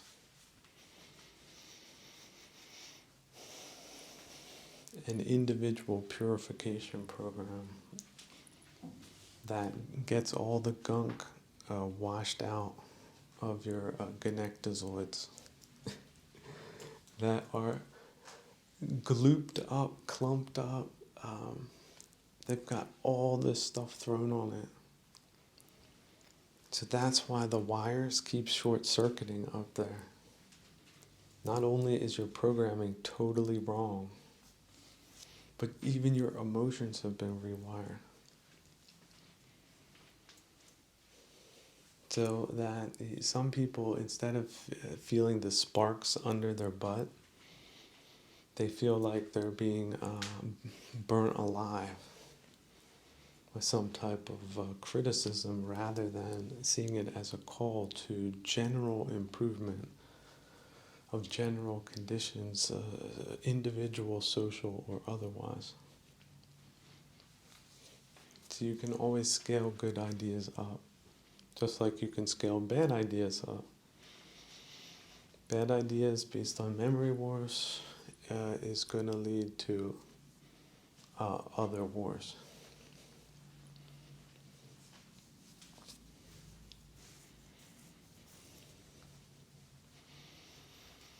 So now I understand certain people instrumentalize things, but as far as philosophical principles go, it just doesn't seem pragmatic to use those things unless you want those things not to happen. But I do understand a lot of people are in some type of state of doublethink as far as that is concerned, and that's somewhat concerning, because you shouldn't have doublethink in areas like that they really do matter so much for civil society.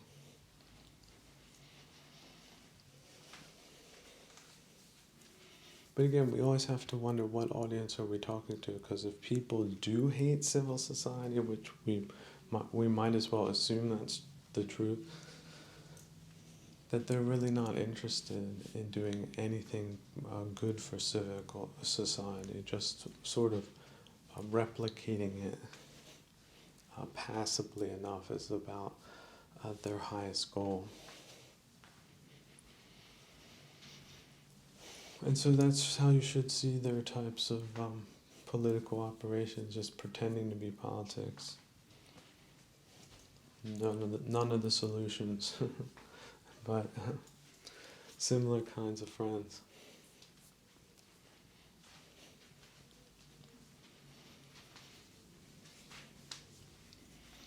And so you could just see it like in terms of blight, just like some type of fungus that grew up on top of a pile of grain.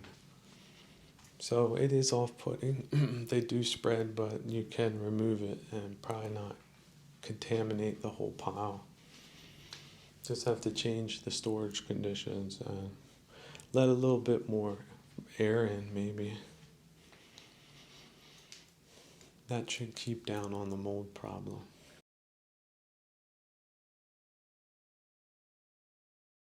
Now, just as a playful experiment, maybe use the directionality of Jera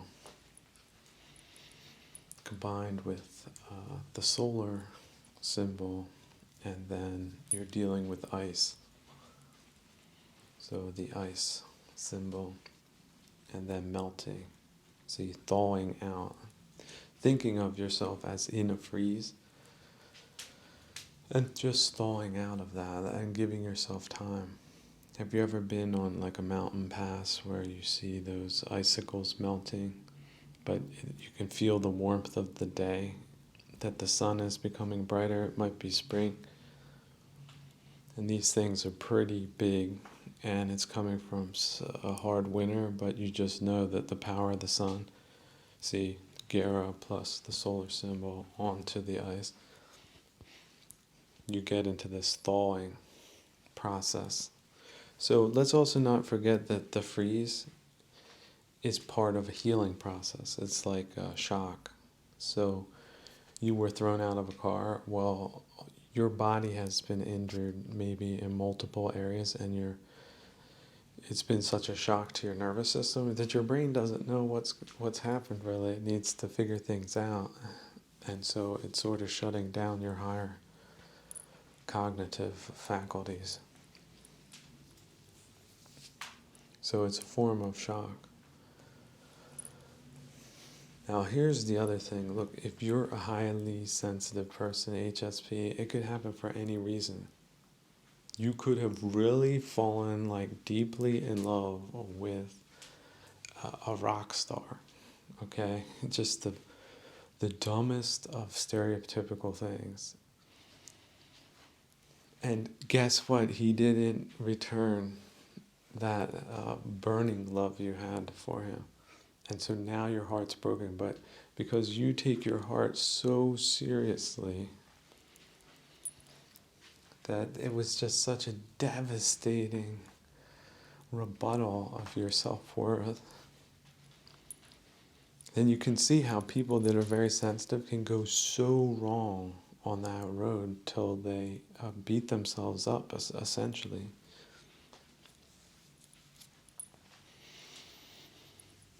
And so it's sort of like that, stuck on a wrong way of seeing things. So with Gera, you reclaim your directionality. And with the solar symbol, you use mudita and metta and loving kindness and wellness, well-wishingness to any and all beings. That sort of helps warm up the ice that needs to thaw. Sometimes drop by drop, but you just know, you have that feeling that it's the right type of temperature to thaw through ice. And then ice itself, that's very pure. All of those, that melting ice has very pure water. It's very beautiful. It's very crystal clear. So it's part of the purification process. You can't have dripping, thawing water unless you have ice, but that's not going to thaw unless you have sun, and you have the directionality of the sun to perhaps accelerate the process. So you can see how that could be a healing loop for directionality after you've established directionality. But that's sort of one of the first things you have to do. But see, that's where we start getting into these jhana arguments. People are like, oh, well, let's just get into jhana. I see it more as a practical thing that gets you dealing with perhaps more subconscious freezes and things of that nature, so that you evolve it into the healing process. Because it is a healing process. So people are in that healing process because they're in the shock stage, but it's the very beginning of it. But they might continue to stay in it if they continue to have the attitudinals that led to that situation in the first place. So it is about disengaging with Gera, right, Yana? Releasing the clutch, putting it in neutral, and then slowly letting the engine rev down and stop. And then you only re-engage on your own terms and at your own speed. And it's not a problem. It's not like any of your gears are busted. It's just you don't apply them towards any old thing for any old reason like you might have in the past. Like, oh, here's this extremely annoying, off-putting thing. Other people don't mind it, but it does bother you. So being compassionate towards yourself as a living being, you're going to just give yourself that extra padding, perhaps, if that's what you need to sleep. Because other people, they think the one pad is enough. How about this? They don't need any pad. They can just lay down on concrete and they're fine. And I'm also not kidding. I'm talking about monks as well. They have that rice mat and that's it. So I'm not about to call that practice into question, but on the other hand, one needs to know whether one is too far into the austerities that it hurts one's practice. When, for example, in this one case, it might be that because of some significant injury, perhaps, a certain little bit of comfort is brought in to bring things more towards the middle way, the easy way, the simple way, the relaxed, comfortable, not so demanding way. But of course, the point is not to be too comfortable. Being too comfortable is also overdoing it. So everyone needs to know for themselves. Now, I'm not saying that people should let their extravagant desires then run wild, but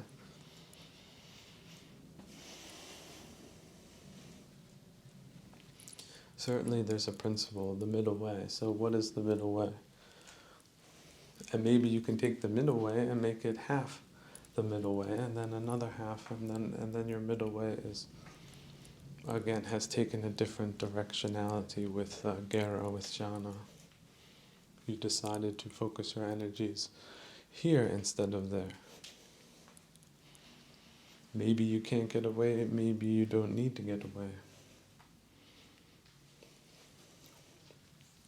Maybe it's a flight or fight type of scenario that people get into if they get themselves worked up about things that might be attitudinal in nature, or at least have a large attitudinal component to it. So, for example, all these terrible people with all these terrible ideas all of a sudden institute all these terrible policies. That's terrible. Right? It's really terrible, but worse things have happened. So, what do you do after a forest fire or during a forest fire, or what do you do when there's a transitional period of, let's say, loutish type of incongruent and contradictory interests?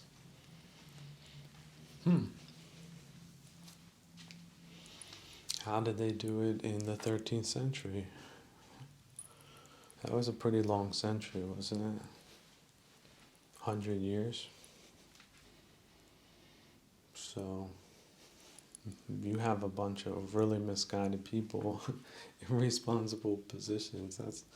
You're on the whitewater rapids of messed up stuff happening or about to happen or soon to happen.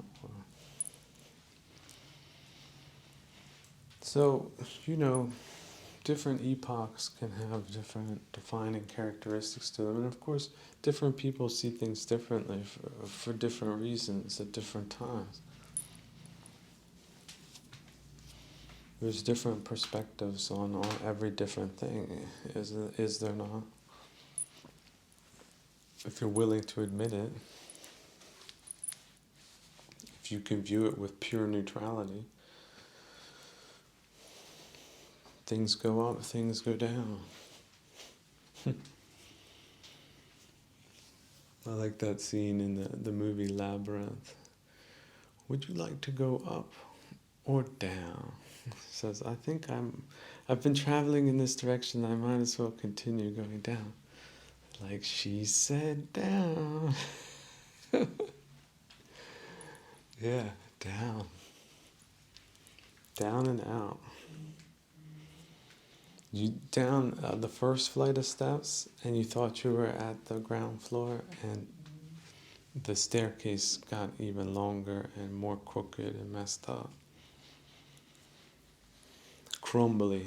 Like you step on it and like half of it falls out. So how about that? The concept of the labyrinth is that you're trying to get to the center and then trying to get out.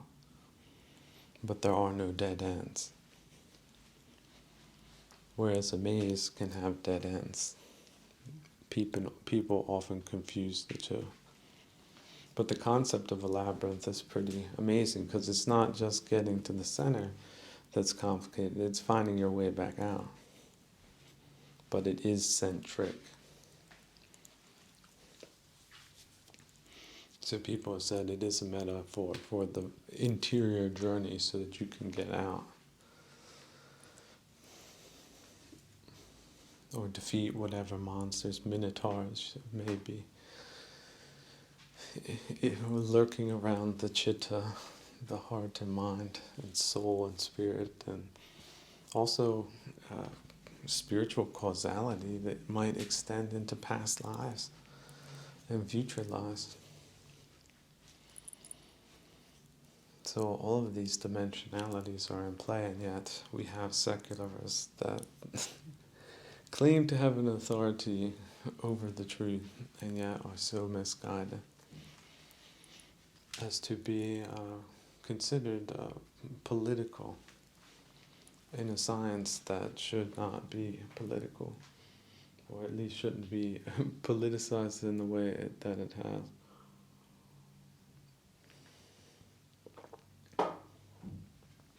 But who decides these things? People that believe themselves to be above the law, above ethics itself, because they're data-driven only when they say they are and not when they're not.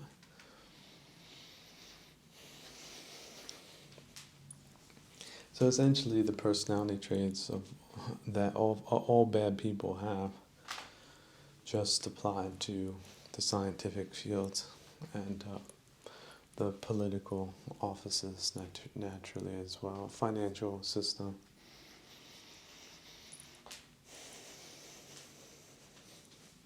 So that, of course, has a debilitating effect on the economy, and then you have the poverty and then the breakdown in healthcare systems. Life expectancy plummets, and life becomes a lot more difficult and some would say meaningless, depending on how you look at it. If you don't have equal opportunity or a working legal system, then there's really not much to do except get through life the best you can. And they don't quite care how one does that. So if you roll like a pinball through all of the little ding-dings and dudung-dongs that they have set up for you, then good for you. But as far as they're concerned, they're playing on unlimited pinballs. They got those magic quarters just keep showing up. No matter how many pinballs they gutter ball.